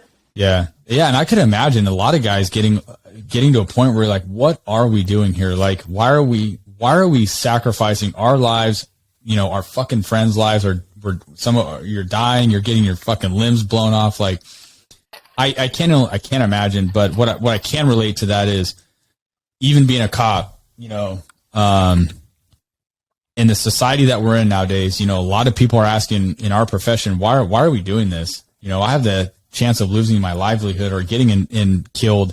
A lot of cops are getting killed nowadays, and at an alarming rate. And people openly hate you. Exactly. So, I guess the best way to describe it, and I'm sure you guys had these conversations with yourselves or amongst your teams, is we're fucking here because somebody has to do it and because we're good at what we do. But if we're not doing it, then who's going to do it? Somebody has to do it.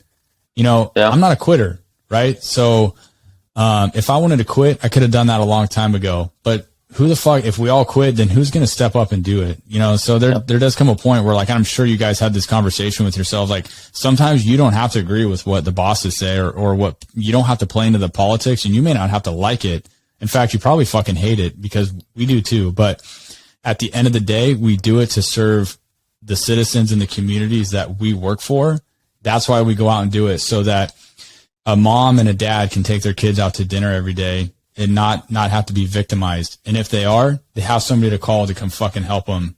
And if that means it's an active shooter situation where they're fucking helpless in a restaurant or a mall or wherever, there has to be somebody there to show up and take care of the problem. And that's us. That's what we do. I signed up for it.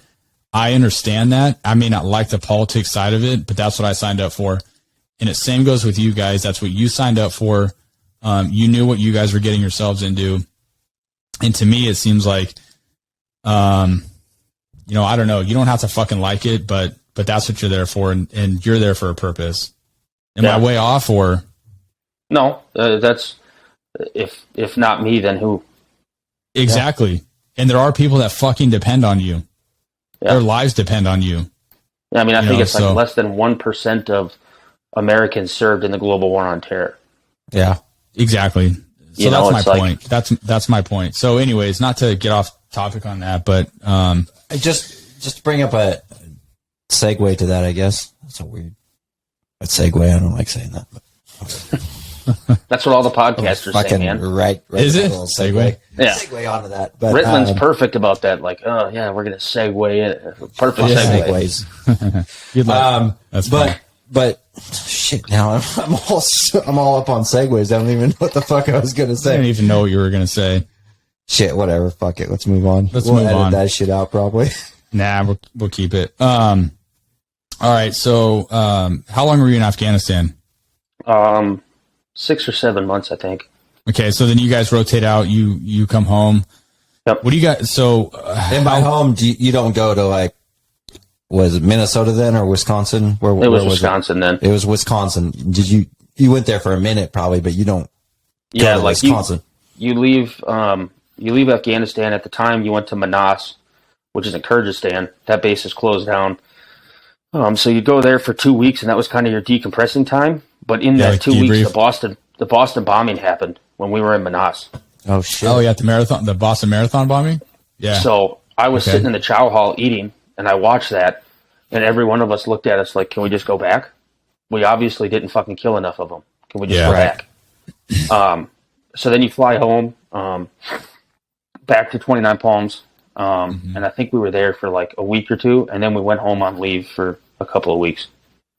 And then after that, you're back to 29 Palms. Is that was base, right? Yeah. Yep, that's where I was stationed at. Yep. And is it training or is it just like kick back and drink some beers and hang out with your friends? Yeah. So the first little bit when you get back, it's take it easy, kind of reacclimate to being back. We were all raging fucking alcoholics. I was probably drinking a case a night in a bottle. Oh shit. Shit. Yeah. And that's just the Marine Corps. I mean, everybody does that. You just, and then, normally in 4 years, you only do 2 deployments. So it's like you do your first deployment and then you got like a year and a half, and then you go on your second. So we got back, and I left weapons company and went back to golf company, which I was not happy about at first because everybody from golf company hated me. Because I had let them down. I was supposed to deploy with them, and I didn't. Yeah. My leadership but that's kind of like a badge of pride too. Like to look at is like to let down somebody by going off and doing something else. To me, I got to look back at that and be like, that means that I'm an asset. Yeah. Like, not to stroke my own ego, but like when I'm not there and people are like, we wish you were there. It kind of makes your ego a little bit bigger, right? You're like, it made me feel good that they wanted me to be with them. Yeah. But like I told you, I had really good leadership on that fucking deployment, and that kind of helped change my attitude when I got back. I still had one NCO that had a fucking problem, and he ran his mouth about something, and I told him in the Marine Corps you have MCMAP belts for the Marine Corps martial arts program. So you have tan, gray, green. He was a black belt. Mm-hmm. We were at the rifle range after we had gotten back, and he said something. I told him, I said, if you run your fucking mouth one more time, I'm going to take your black belt off. I'm going to choke you to fucking death with it. Well, he went and tattled. He went and tattled on me. And I talked to my good buddy Armstrong, who was my section leader, and I told him what happened. I was pretty fucked up in the head because of what happened to Jones. I took that personal for a lot of fucking years. And Armstrong basically pulled him in the room and said, hey, you run your mouth to Prickett again, I'm going to let him fuck you up. Nice. So, that probably scared him. Yeah, I mean, I wasn't the biggest dude. I mean, my buddy Reynolds, I'm sure he'll see this. My buddy Reynolds was a fucking tank of a human being. Bigger than you, huh? Yeah, we were about the same height, but that dude was just jacked out of his fucking mind. That Shout dude out was to Reynolds. Yeah. Reynolds, you sexy bitch. That dude is like, I think he left Afghanistan benching almost 500 pounds. Jesus fucking Christ. God damn. I can bench like 200, I think. Dude, Reynolds was a fucking freak of nature. We used to get in bar fights with that guy. I wouldn't want to get a fucking bar fight. No, I'm out. He's what you call, in law enforcement, we call them shooters. Yeah. I wouldn't want to. Yeah, and you better have an extra mag on deck for that guy. Yeah. You ain't fighting him like, hey, dude. There is no fighting. I had to shoot him. Yeah. Like, look at that motherfucker. Yeah, Reynolds, we'd put you down, dude. Yeah. What the hell? But, did you lose us? Nope, we're good. Okay.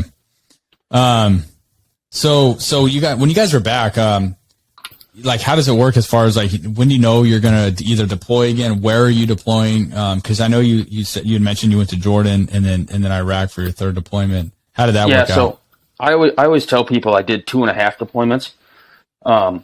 So the Jordan thing kind of just fell in our lap. It was when Assad in Syria started gassing his own people. Mm-hmm. And they wanted to have a Marine contingent on standby, and Jordan was the closest country.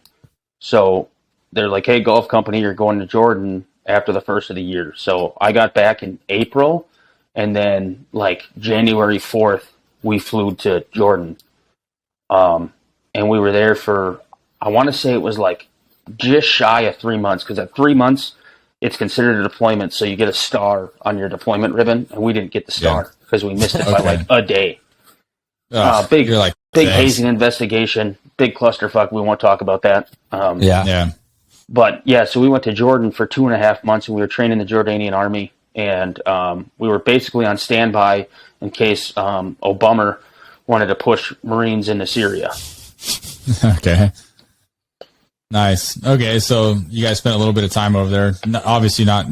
It sounds like you guys were just training up with Jordan forces, Dude. training them. Jordan was fucking chill. I swam in the Dead Sea. I saw where Jesus was baptized. I got baptized where Jesus was baptized. No shit. We caused an international incident with Israel because we're at a holy site doing fucking cannonballs into the Jordan River where Jesus Oh was my baptized. God. And then some guys swam over to the Israeli side of the river, and yeah, it was just a big shit show. You're like, whoa, that's us. Fuck. So after Jordan, you guys come home, and then what year did you end up going to Iraq? So I went to Iraq in 2014. So we knew we were going to deploy in 2014. Like, you show up at your unit, you're going to do your first one, and you're going to do one at the end of your rotation or your enlistment. But then ISIS happened. And so when ISIS happened, they stood up this thing called the Special Purpose MAGTF. And I was supposed to be going to Jordan again, and we ended up getting thrown into Iraq to reestablish a foothold in Iraq. And that's when you guys, okay, so you guys went over there in 2014? Yeah, I want to say we deployed in October of 2014. We went to Jordan for a month and started training the Jordanians. And then they pulled like 60 of us, and they're like, hey, you guys are going to Iraq. So when you guys landed in Iraq, how was that? Like, what was where in Iraq were you? And if you can tell us, and then what was your guys' mission from there? Yeah, so we landed in Al-Assad Air Base, which used to be the biggest base in Iraq during the Iraq War. Mm-hmm. I remember we landed, it was raining, it was cold as fuck, and it was so dark my night vision didn't work. No shit. It was that dark? Yeah, we had a guy almost walk into the prop of a C-130 and just get decimated. Oh, jeez. Fuck. Jeez. But yeah, so we show up in Iraq. I don't know what the fuck he was doing. Whatever. Hey, show over up in here, Iraq, buddy. and we're all in like go mode, right? Like all the guys that have been to Afghanistan, like we're thinking combat deployment. Yeah. So our CEO had me and Reynolds go clear out a building. So we kick in this door, do CQB in this building. Everybody gets out of the rain. And then there was a team of Green Berets there that we were working with. And they showed up in shorts, flip-flops, no body armor, pistols, and suppressed MP5s. They're like, what are you guys fucking doing? And we're like, we didn't know if there's enemies. They're like, you guys are fucking fine. You don't even need your fucking body armor. Like, They're like, man, sorry. They're like, what are you kids doing? That's funny. Were they already? They were obviously they had been there though, right? I mean, yeah. They didn't just show up.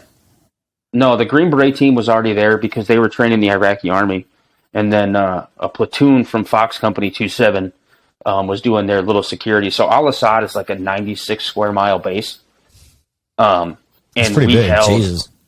We held a tiny little compound. It was called the CAG compound. CAG, for people who don't know, is like the official term for Delta Force. Mm-hmm. And so back in the Iraq War, this is where all of like DevGru and CAG staged because it was right by the flight line. So we took over the CAG compound. We started building post positions. I ended up driving truck for 2 weeks, a semi, because I was the only fucking farm boy redneck who had ever driven a semi. So yeah, they threw me in a semi, and I drove semi for 2 weeks. But we just kind of started establishing a foothold in this base so that when we were done, more people could move in and make it bigger and bigger and bigger. Yeah. From what I've heard, when I left, Al-Assad was pretty much back to like full 96 square mile, massive base with a fucking Pizza Hut in it. Yeah, that's that's big. I mean, that's a big base. Yeah. Did you guys ever do any work with like special forces guys at all throughout your time in there? No, I mean, we did some training with them, like with the Iraqis. Mm-hmm. But even those guys, to my knowledge, weren't going outside the wire. They were just helping the Iraqis get ready to go to war. That deployment was pretty boring. I mean, we had rockets shot at us every fucking day we take like 7 rockets a day, and we're talking 125 millimeter rockets, like big fucking fuck you rockets. Yeah. So we got rocketed. ISIS attacked the Iraqi side of the base, killed 16 Iraqis in their sleep. Damn. And this was the deployment. This was the deployment that I decided I was done, because we were over there building a relationship with the Iraqi army. You know, we're if anything happens on base, we'll be there. We got your back. So 16 guys got killed in their sleep, suicide bombers. They snuck on the base. I won't talk about how, because then people know how to do it. Yeah. But they snuck on the base. I want to say it was like 8 suicide bombers. So 6 of them detonated. Jesus Christ. And we got over there, and they didn't then let us engage the ISIS fighters. So the Iraqis are all like, dude, what the fuck? You said you were going to help us if something happened. We didn't help them. Yeah, it was just a shit show, man. And like, yeah, I'm not one for politics. I fucking hate politics. I hate politicians. I just want to be left the fuck alone. And when you start fucking with other people's lives, whether they're Iraqi or Afghan or Chinese, I don't give a fuck. Like, just let people live their fucking lives. Yeah. We were there. We could have helped. I mean, we couldn't have saved those 16 lives, but we could have done something. You know what I mean? Yeah. Yeah, that's rough. I mean, that's brutal. That just brought up a thought to me. So as far as PTSD or something, would you admit that you have some sort of PTSD, or you've dealt with some sort of PTSD from combat or your deployments and stuff like that? Yeah, I'm sure. Not openly, like, have I ever noticed it? But like, my wife would probably tell you there's some sort of something there. Right. Yeah. And I think, and I'm in the same boat as you in law enforcement wise, is that my wife will be like, oh yeah, there's some things that changed about you. But yeah, do you think that sometimes the not being able to, and it's the mundane things that people will look back and go, oh, you know, like, oh, you can look back at Afghanistan, you're in the shit, or you're in combat a lot, right? Or more than Iraq, right? Yeah. And then you look at Iraq and you go, the not being able to do stuff and not being able to help the people, or not being able to do that gives its own certain sense of PTSD. And hey, I'm here to fucking help people. That's what you're there to do. I bet you law enforcement's there to do. I bet you that fucked me up more than like, the only thing I can remember fucking me up in Afghanistan was Jones losing his leg. Because if I would have killed those guys, Jones would still have his leg. But like, I remember in Iraq, like, you had a company of Marines. You could have sent us down the road into Ramadi, and we could have just taken the fight to the fucking enemy.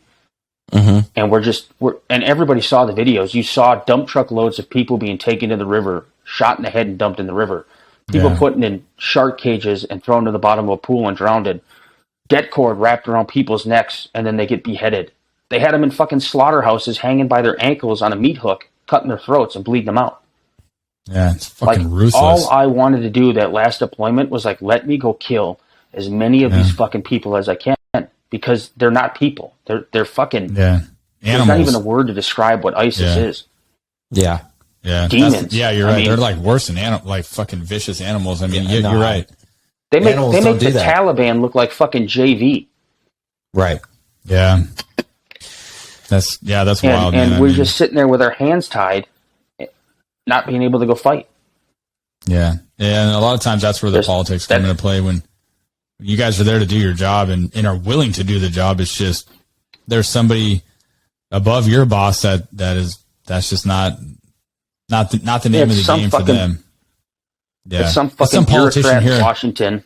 Exactly. I was going to say here in the States that are making those they're making those choices for you guys, you know. And yeah, dude. So, when you guys come back, so you were in Iraq for what, little less than a year? Yes. I want to say we were in Iraq. That deployment was 7 or 8 months. We were in Iraq, I think, for 6. Okay. And there was pretty much no combat in Iraq, right? No, I didn't fire around. I mean, we got rocketed all the time. I almost shot a guy on post the night of the suicide bombers. I was on a post by a road, and there was a guy walking up, and we had intel that suicide bombers had gotten on the base, and they said if his foot hits the curb, drop him. Yeah. His foot didn't hit the curb. I don't think he was a suicide bomber either, but no, like, I mean, we saw a lot of fucked up Iraqi soldiers come back, kids come back all fucked up, because we just sent them to the wolves. We sent them to fight a war they weren't prepared to fucking fight. Right. Yeah. I mean, do you have like in all your deployments, do you have a story where it's like the never quit story? Like, for those of you out there, like, this is why I am who I am, or I'm, I go out there and I take care of business kind of story. Yeah. Like, and maybe it's not one. I mean, maybe you already told it. Or maybe there was a time where like you just felt like it was, maybe not hard for you, but a moment where, yeah, you wanted to quit or give up, and something drove you to get past that. And we kind of talked about it earlier about like why we do what we do. Because like I said, like, fuck, there's times where I'm like, God, why am I doing this? And then I quickly snap myself out of that and remind myself why. And we already talked about that, but yeah. So like Iraq, I remember thinking, like, we were in Iraq, and I was like, this is a bullshit deployment. Like, we're not doing anything. We're not helping anybody. We're just wasting our time. And the Iraqi army, we had a surgeon with us, and so we had this little building set up as a surgical center. So the Iraqis would always bring their casualties to us. And I remember this guy came in one day, and like I was done with deployment. I was done with the Marine Corps. I had a bad taste in my mouth. And this Iraqi soldier came in, and he had a left leg amputation above the knee. He had a gunshot wound to his chest, and he had a gunshot wound to like his neck. And I remember I jumped on him and started checking tourniquets and wounds and shit, waiting for the surgeons to get up there. And then you kind of got to check them for bombs too, because they're Iraqi soldiers, but you never fucking know with those people. yeah. And I remember thinking, like, they put him in the truck, and they wheeled him out of there. And that was kind of the moment where I was like, well, if I'm here providing security so that Green Berets and other guys can go train these dudes so this shit doesn't fucking happen, that was kind of where my mindset on that deployment changed. But like, I don't think, like, my true never quit story, if you want to talk about like a true never quit moment, was when I left the military. Because that's when shit got fucking hard. Yeah, and that I was going to ask that. Like, what was it like getting out of the military? Fucked up. Yeah, and like, can you describe that with us? Do you like, care to elaborate? And if you don't, that's fine too. Well, everybody's super excited, obviously, right? Because you're done with the bullshit. I remember my wife and I were driving away. I had my truck and her car on the trailer, and we're heading to Wisconsin to go to the cabin. And everything was fine and good. And then I started working a construction job within like 2 weeks of getting out. And then it kind of sets in, like, I gained weight really quick. Like, I put on like 60 pounds in the first 3 months I'd gotten out. Yeah. And I remember looking in the mirror one day, and I'm like, dude, what the fuck happened? And my sense of pride was gone. My sense of purpose was gone. I was just installing doors at the time, like front doors, patio doors, whatever. I was making good money. I mean, it was a good job. There was no pride. There was no purpose. And I just remember I tried to get back in the military like 4 fucking times. Like, all I wanted to do was go back. I was like, let me put on the uniform. Let me have my pride. Because you get out and like I don't ever want anybody to thank me for my service. I selfishly served. I did it for me. I didn't do it for anybody else. Yeah. But like, it's weird because like I got out and like everybody used to know who I was. It was, oh, hey, there's fucking Prickett. What's up, man? Oh, Prickett, he's a good fucking machine gunner. And then you're a civilian and like nobody knows who you are. People just are shitty. Like I was dealing with a lot of rich people who just looked at me like I was some fucking peasant. Right. Yeah. My purpose was just fucking gone. I was depressed as fuck. I would go to sleep hoping I didn't wake up in the morning. And some things happened. and I know my dad's going to watch this, so I'm not going to fucking get into it. But some things happened, and that was when I said, okay, I'm supposed to be here. And I never looked back.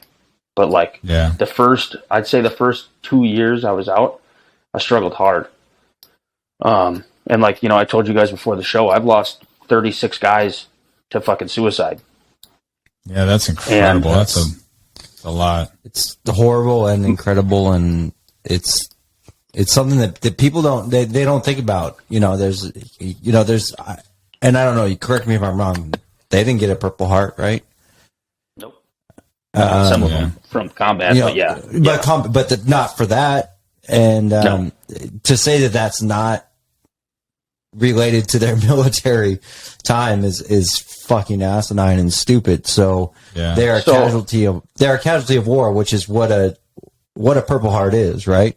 And correct me if I could be wrong. It's a casualty of war is a Purple Heart. Yep. I don't know. I've come to the realization that I don't think all veteran suicide is PTSD. I think a lot of it is. I think of a lot of it is you lose that pride and that purpose. So like the first suicide we had was June 6th, 2014. My buddy Sergeant Joshua Beal, who had been on 3 Iraq deployments and an Afghanistan deployment, shot himself in the head. And Beal was like a superhero to us, right? Like this guy had survived all this combat, like whatever, and he killed himself. And I talked to his widow later, and he was in a scout sniper platoon and had to shoot a kid, and that fucked him up. But I know a lot of guys that committed suicide that never saw combat. I think it's just you get out, and it's the Marine Corps' fault. They push all this fluff like, oh, you're a veteran. Everyone's going to want to hire you. You're this, you're that. A lot of companies don't want a veteran because there's so much misconception with going to war and having PTSD that they all think we're fucking nutcases. Yeah. So these guys get out, they can't get a job, they're fucking broke, they get divorced, they get arrested, they drink too fucking much, and then they go, you know what, fuck it, I'm going to kill myself. Yeah. I mean, for a while there, I was getting a call twice a month. Hey, so-and-so killed himself. Hey, Oxner killed himself. Hey, Swindler killed himself. Hey, fucking Martinez killed himself. It was just nonstop. Yeah, that's fucking and rough. My unit since... Go ahead. I didn't mean to cut you off. My unit, so like everybody knows the 22 a day veteran bullshit, right? Yeah. My unit since 2004 has lost at least 70 guys to suicide. God. At least. Yeah, a lot. So that my unit is the reason suicide in the veteran community became a thing, because they were losing guys so much from like 04 to 08, those deployments, they were just losing guys at the rapid rate, like just nonstop. Yeah, like I told you before the show, my buddy who was in that time frame, same thing. And then I have a buddy here in town that I met him at the gym. Was also in the Marine Corps, probably around your time actually. And he knew I was in law enforcement. We're at the gym and he's chatting with me, and good dude. He's got, some tattoos on him, and I asked him about him, and he had shared a story with me about when he got out of the Marine Corps, same thing that you just described. He lost his purpose. He felt like he wasn't like any of value to anybody, and went to a park here in town and he had a loaded gun, and he put it to his head, and he's like, I was gonna fucking kill myself. And someone happened to be walking by the park, saw him with the gun, called the cops. The cops showed up there, and luckily they didn't shoot him. But he shared that story with me, and I'm like, wow, man, like that's pretty powerful and pretty deep. That he got to that point too, where he just felt like he just didn't have a purpose after serving in the military and doing all those things. And he deployed several times as well to Afghanistan and Iraq. And now the guy is a great dude. He got his shit together and ended up going to college. Now he's got kids.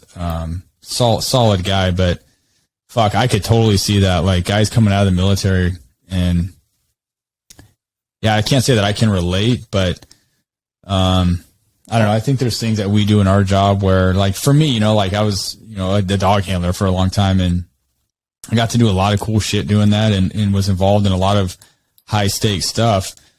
And then it was like, I promote out of that, and now I'm a supervisor. But I had the same like depression feeling of like, I don't know. I felt like I didn't have any, I don't know, like value anymore. Like I'm not a fucking asset to anybody anymore. When really I'm a big asset to a lot of different people. But when you do shit like that, and like I said, it almost becomes like an addictive thing, you know, like combat, or when you get an adrenaline spike that's like not a whole lot can top that. It kind of becomes addicting. And then when you don't get that, when you just come off that fucking high and you're not getting that anymore, like, I guess most people wouldn't understand, but I guess it'd be like telling a fucking heroin junkie to just quit doing heroin and cold turkey and figure it out. Like, that just doesn't happen, you know. So, well, it's like being a Marine. Even though I only served for 4 years, so I can't imagine guys after 20. But that was who I identified as a Marine. Like, that was everything to me. And then I get out, and it's like, oh, what do you do? Oh, I'm a carpenter. Oh, how long you been doing that? Oh, before that I was a Marine. And then everybody treats you different, right? And like now I don't talk about it. Like, if you see my tattoos and ask me, I'll tell you I'm a veteran, but like, I don't talk about it. I think like the easiest way for me to get out of that place was to kind of just leave it behind. And like, I'm very proud of my service. You know, there's a lot of guys who did way more shit than I could ever fucking do. Yeah. But I'm proud of what I did. And I have no problem talking about it, but I notice I definitely don't bring it up like I used to. Like, when I first got out of the Marine Corps, all I talked about was like Marine Corps stuff, like deployments or my friends. And then the longer I was out, the more I realized like that's not fucking helping me. Like, you can't live in the past. You brought up identity and everything, and I think it relates to law enforcement a lot. And I'm sure some people will chastise me for this or whatever, but I think that there's a lot of people in law enforcement, men and women, and they identify themselves as cops, which I don't necessarily want to say is a bad thing. I don't think it is. I see what you're saying. But I think that you have to be Kaden, you got to be Kyle, I got to be Billy. And, you know, whatever it is, I had friends before I got into law enforcement, and I still have some of those same friends. And I hang out with cops, Kyle here, and some friends from work and stuff. But I try to not make my life all about being a cop. And you see these guys, and you see the Marine Corps guys or whatever, and you're like, oh, there's a Marine. You know, I'm sure you can pick them out. Like, there could be 40 people, and you'd be like, oh, that's a Marine or former Marine or whatever. And it's the same thing with cops. You can be like, oh, that's a cop. Yeah. And they could be at the grocery store with their family. You're like, you're a cop. Yeah. You're a cop. And not to say that's bad. And there's plenty of people I know that are like that.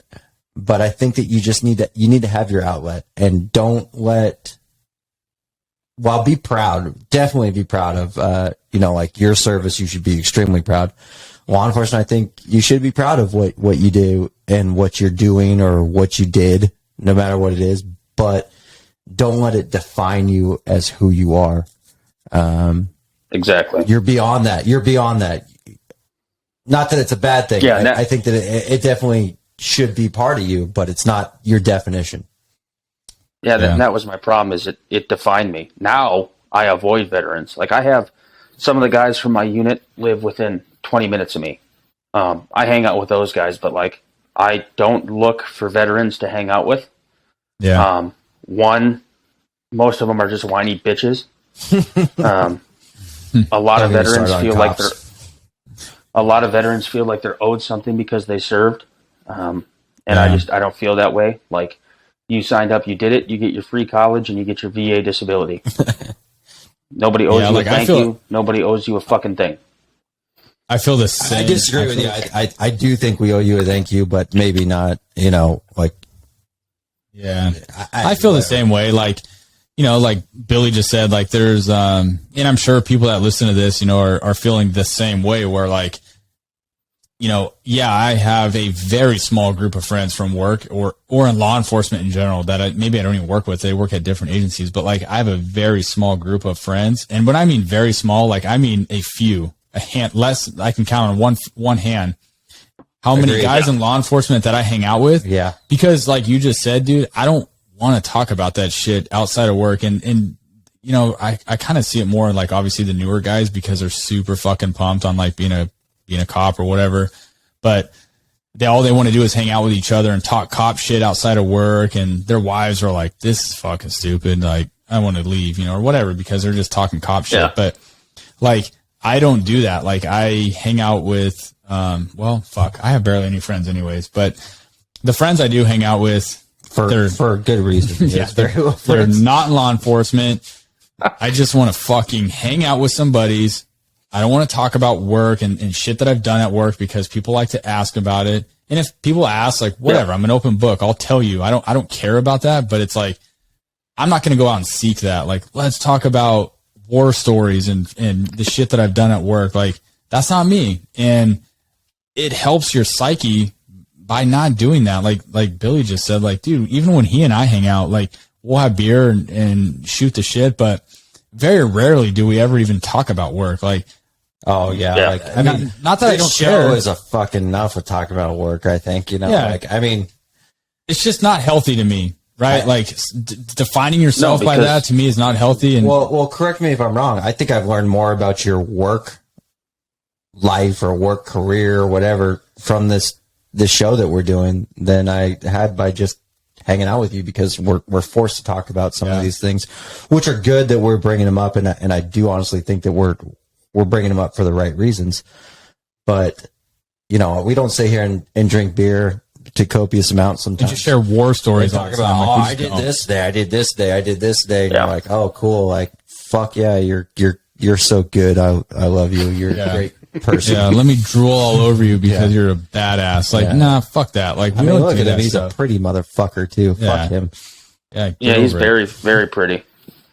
Yeah. So, anyways, to your point, dude, I'm the same way. Billy's the same way. And for anybody listening, like, venture outside of your career or your job or whatever. Like, go make friends doing something else. Especially if you're a first responder. Like, I don't even care if you're a medic, firefighter, like whatever, like military or former military. Yeah. Go venture outside of your club, go meet people that don't share the same, common knowledge as you as far as your career goes. And any psychologist will tell you the same thing. To me, it's like not healthy. Yeah. So no. I don't know. I agree with you. I think the best thing I ever did was just leave. Like if I'm with guys I served with, we'll talk war stories and Marine Corps, but like, if you're just a veteran, there's a good chance, like, we could talk about, I served, I went to this place and this place. I'm not talking to you about this shit. Like, I'm a carpenter now. I build decks. I build houses. My body's broken and I probably shouldn't be doing what I'm doing, but, whatever. Yeah. I don't want to talk about the past. Yeah. I think our paths are kind of like opposite a little bit, seems like. I did construction and carpentry and everything for 10 years, and then I got into first responder or whatever. But I mean, comparable. We won't say they're opposites, but I decided to break my body in the Marine Corps and then just, go into a super labor intensive job and break it some more. I know you're just pain. Don't file a workers' comp claim. Your boss will be a little pissed off with you. Yeah. I could go on for hours about that, and fuck. They'll probably listen to this, and I love them, but fuck them. Yeah, dude. Thanks for sharing your stories with us. I mean, that's pretty heavy shit. I mean, I don't know. Most people can't relate. Badass. Yeah, no, it is, and you may not say it, but like we obviously appreciate what you do, and people tell us all the time, like, oh, hey, thank you for your service, and I'm the same way. I'm like, you don't need to thank me for something I signed up for. Like I'm willingly doing this job. I don't have to do this job. Not like I was forced to do it. I choose to do it. And I choose to continue to do it. Well, and then you can get on social media and everything, and then it can go two ways. You can look at the, CNN or whatever, and they can, there's a story about whatever, and they can tell you, hey, you're fucking the worst of the planet. And then you get on to like some of these law enforcement Facebook pages or whatever. And they're like, thank you for your service. Thank you. And it just gives you black and white is what I always say. Is like, yeah, there's people that love you. There's people that hate you, and they're extremes, right? Yeah. There's the majority is like, like they do a lot of good. Sometimes they fuck up, right? And I think the same thing could be said about military. Is like they do. Actually, I think that you guys do way better than us, but especially from the public's view. But I deployed with a guy who's in prison for murder. God, no shit. Like after he got out, or no, like while he was in the Marine Corps, he had an affair with his neighbor's wife. She got pregnant. He killed her and the baby because she was pregnant and threw her body down a mine shaft. It was all over the news. Yeah. You guys are in California, so you probably saw the fucking article. Yeah. Did that happen in California? Yeah. I think I did actually hear about that down in Southern California. Yeah. Cody Lee, fucking turd. Damn. But yeah, he fucking murdered his lover, who was pregnant, and threw her down a mine shaft. The only reason he got caught is because the dumb fuck Googled mine shafts and 29 Palms or Joshua Tree or whatever it was. As a detective who's investigated things, like, fucking, if you want to commit a crime, don't be fucking dumb. But don't I'm sorry. Fucking get rid of your social media too. 29 Palms, you could go any direction. Don't wait. Everyone, keep your social media and keep your cell phone on you if you commit a crime. Yeah. PSA there. But it's just interesting. Like, you look at that and you go, okay, that guy made the news, made the whatever. Fuck, we could pick one of 3,000 stories about cops who did something fucked up and made the news or whatever. And it's such a minority, right? But it's the people are going to look at it and they go, hey, that's what you guys do. You're like, Marines are violent people. Cops are violent people. And you are violent. Well, Marines are violent people. You were trained to be a violent. He's like, we kind of are. I mean, you guys are warranted violent people is what I think. Yeah. I really think, and I will say that I think that you guys have done fucking great deals of violence. And I think cops have done some great deals of violence that needs to be fucking done. Yeah, sometimes it needs to be done. There's a time for violence and there's a time for not violence. And I think that the majority of Marines, Army, Air Force, Navy, Coast Guard, Caden's like, the last three you can just leave out. Okay. Yeah. The majority, will say, are great fucking people who've done their fucking job and kicked some motherfucking ass. And then when they were done kicking ass, they kicked ass in something else. Yeah. Yeah. I mean, you're going to have shitbags in anything. Yes. For sure. They'll paint a bad light on any profession. You got doctors that sexually assault chicks and... You're a carpenter. I mean, I worked construction for 10 years. I worked with way more fucking criminals. Yeah. I've seen them at work in my next work career. Like, hey, how's it going, Mike? And I do, before we wrap this up, I do kind of want to real quickly touch on, like, it's a pivotal point right now for us with this whole thing going on in Afghanistan and pulling out. And we've been seeing it all over the news. Real quick, I mean, you obviously have way more knowledge in that than we do. How are your feelings about that? Like, to me, it just seems like it was like, instead of like slowly pulling out or coming up with some strategic plan to do it, it just seemed like it was like all now, like just boom, everyone's out. And then it was like, fend for yourself. And we thought, I guess the administration thought that they could fend for themselves. Fuck, I don't know, but it just seemed like way too much at one time. Am I wrong or?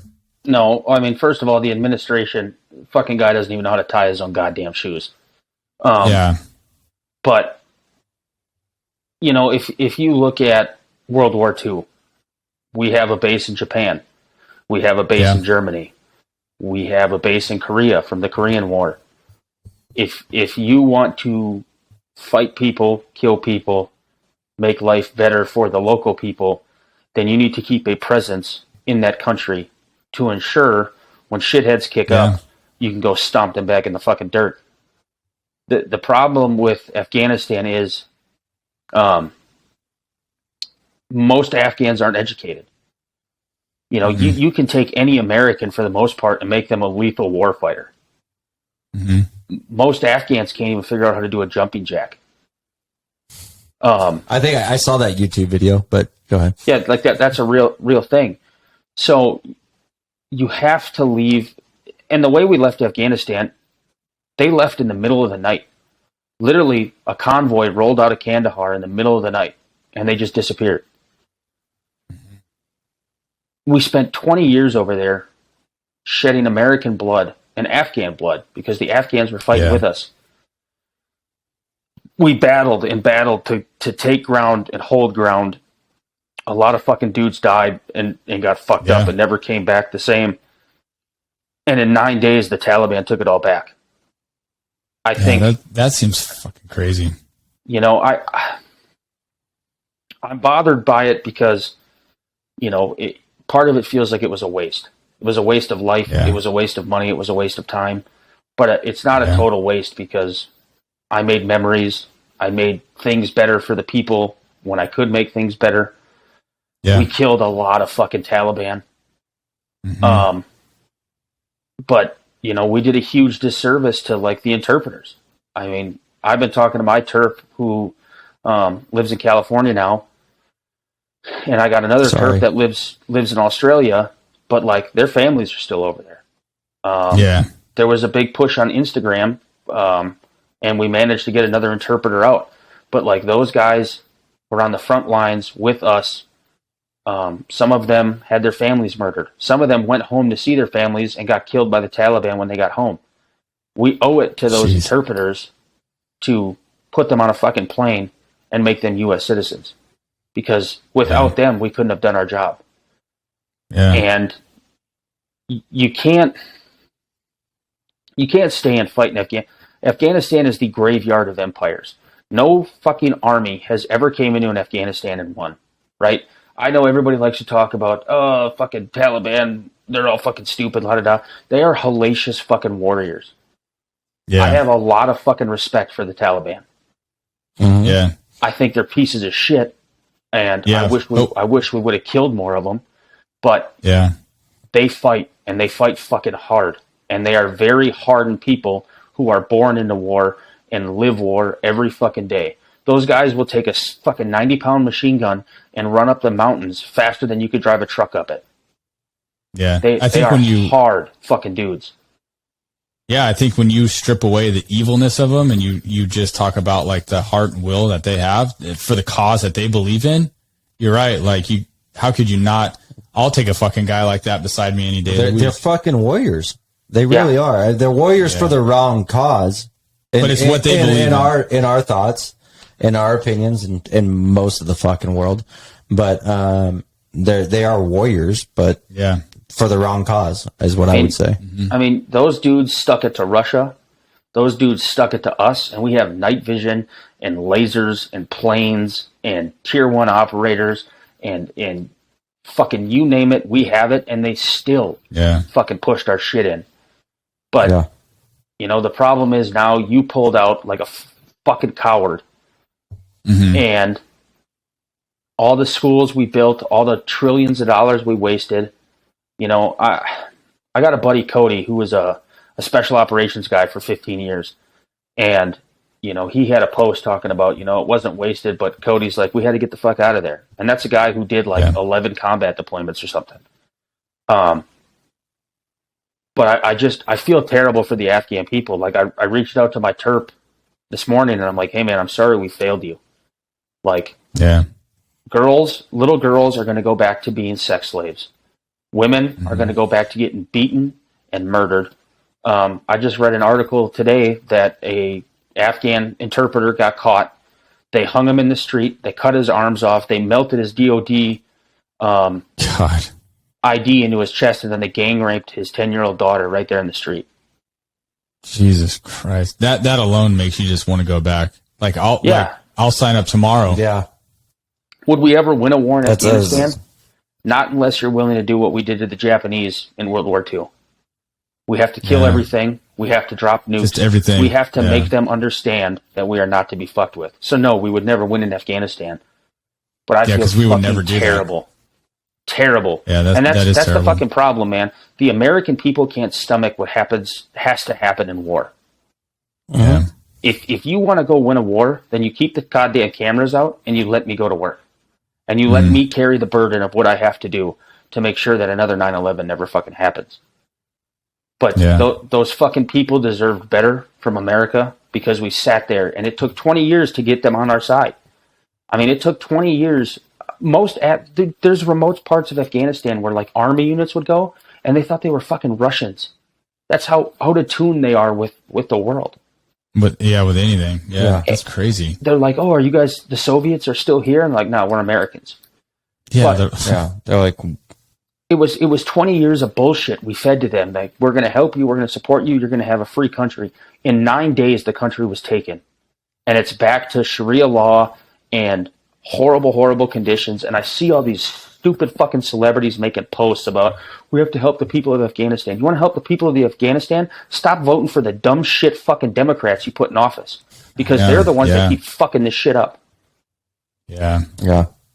Yeah, they're kind of voting for the wrong cause, and then they're preaching something totally different. It's like, you can't do that. But it seems like a fucked up situation. Like, obviously, I only see what I see. You were there and you have an intimate knowledge of all that. It does seem fucked up. And then you're seeing these footages of like people clinging to these planes and falling off these aircrafts mid-flight. And it's like, you have got to think to yourself, to be that desperate, things have got to be really fucking bad. You want to talk about desperate? I just saw a video of a father and mother passing their kids to the front of this crowd to get them through the airport, knowing they will never see their children again, to give them a chance at not being killed by the Taliban. That's heartbreaking. Yeah. I just had a kid. Yeah. I could not imagine passing my kid off to anyone for any reason. To anybody. Yeah, no. not a fucking babysitter, not anybody, not alone random ass people just to make it. Take my kid and get him the fuck out of here. Yeah. No way. Would never happen. We failed. We failed big time, and politicians need to be held accountable. And I get we can't be over there fighting forever because it costs so much money and we'll never win. But there had to be a better policy to protect those people, because after 20 years, those people deserve better. And most of the Afghans I met were incredible fucking people, hardworking people. People in America think they work hard. You ain't got shit on an Afghan man. That dude will work you into the fucking dirt, pick you up, and then work you into the fucking dirt again. Yeah, I believe it. I mean, the environment they work in and live in is fucking treacherous. Most people around here in America wouldn't even think about doing something like that. Some people bitch because, I don't know, you name it, like the most minor thing. Yeah, like just the stupidest shit. And then you bring that up and it's like, you think about it and you're like, God damn, dude, like they fucking live in dirt huts and 120-degree weather out there humping their ass. Like nobody have like can fucking hold a candle to that. 20, 30-acre fields, and they do it with a garden hoe. And they make a terrorist system, a grid system to flood the field. They build their house out of mud and straw, which, by the way, will stop bullets and rockets and grenades. It's fucking incredible what that building will stop. But, like, the average house in Afghanistan has one light bulb. And people in America bitch and moan about fucking the cops are bad and there's racists everywhere. You want to talk about persecution?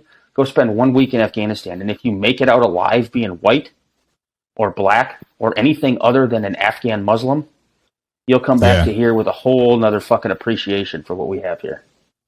Yeah, no doubt.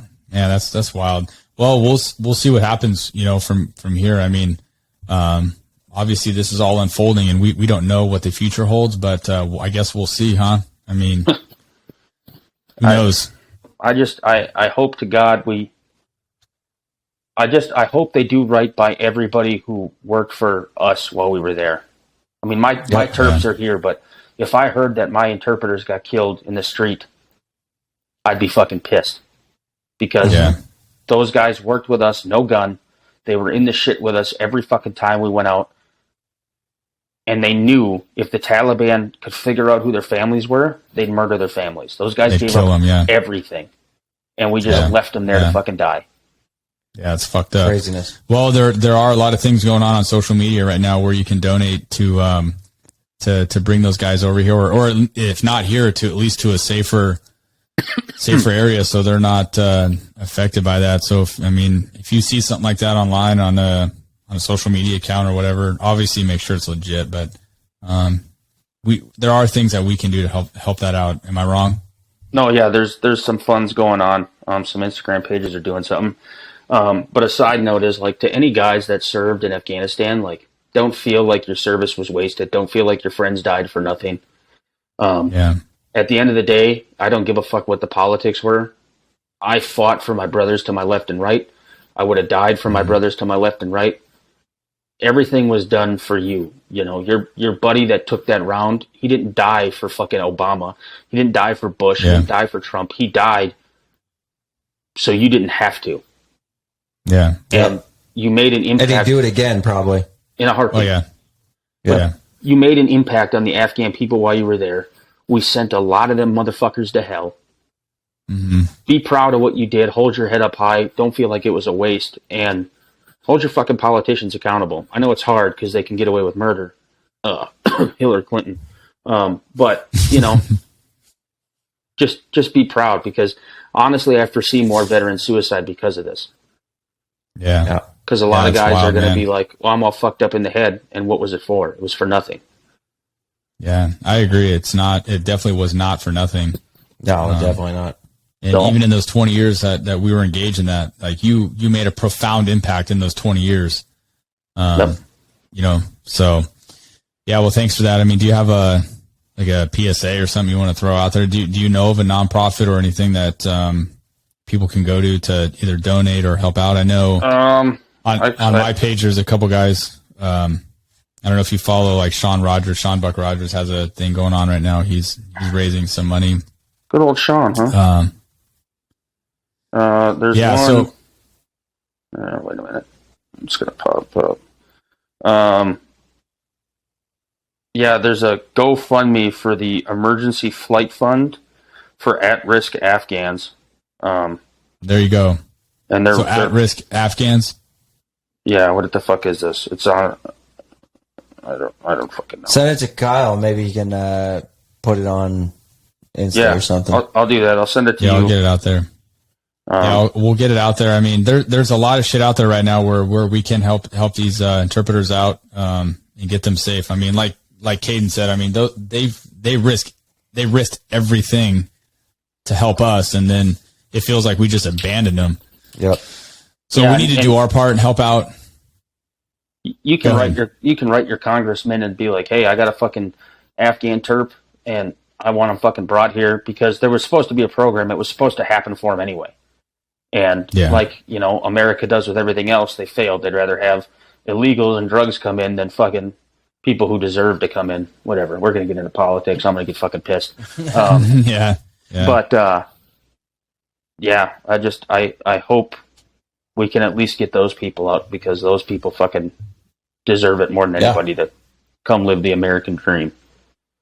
Yeah. Well, I appreciate you saying that and sharing that with everybody too, because there's a lot of people that have no idea. They have no clue what this involves and what this entails, and how how much they actually helped us. And how now we all need to step up and help them. Even if you never even went to war or were in the military, you're here in America, like, you want to do your part, like, there's a way to do your part. And really, it's like right now's the time to do your part. Step up. So thank you for that. How can people find you? I mean, what's your Instagram if people want to look you up? I think it's just my name. Get a hold of you. I think it's just at Kaden Prickett. Okay. All right. And I'll put that in the show notes. But yeah. So if anybody wants to hit Kaden, if you guys, can people come to you if they, I don't know if they're reaching out or whatever. You're comfortable with people coming to you? I talk to guys all the time that are on the ledge, or, you know, young guys wanting to go in the military. You know, my thoughts on joining the military today. But yeah, my inbox is always open. Awesome. Even if you just got questions people on appreciate carpentry. that. So yeah, if you want to know how to build a deck, I got 50,000 of them. Yeah. hit up Kaden's. You hit the nail with the hammer? Yeah. I use a drill, but you can use a hammer if you want. Okay. I've checked your shit out, dude. It's pretty legit. I like it. Yeah, we built some nice shit. Yeah. Well, thanks for jumping on with us, dude. Like, I really appreciate it. And thank you for educating us. Yeah. And everybody else that's listening, I mean, it's no joke, what's going on right now. And I know you don't like it, but we can't thank you enough for your service. I greatly appreciate it. I know Billy does. Oh, yeah. Your whole family. But I couldn't thank you enough, dude. And all your buddies that fought alongside you, we thank them too. So the fight continues, that's for sure. Thanks for joining in, and hopefully you guys enjoyed it, and we'll see you next time. Thank you. Thank you.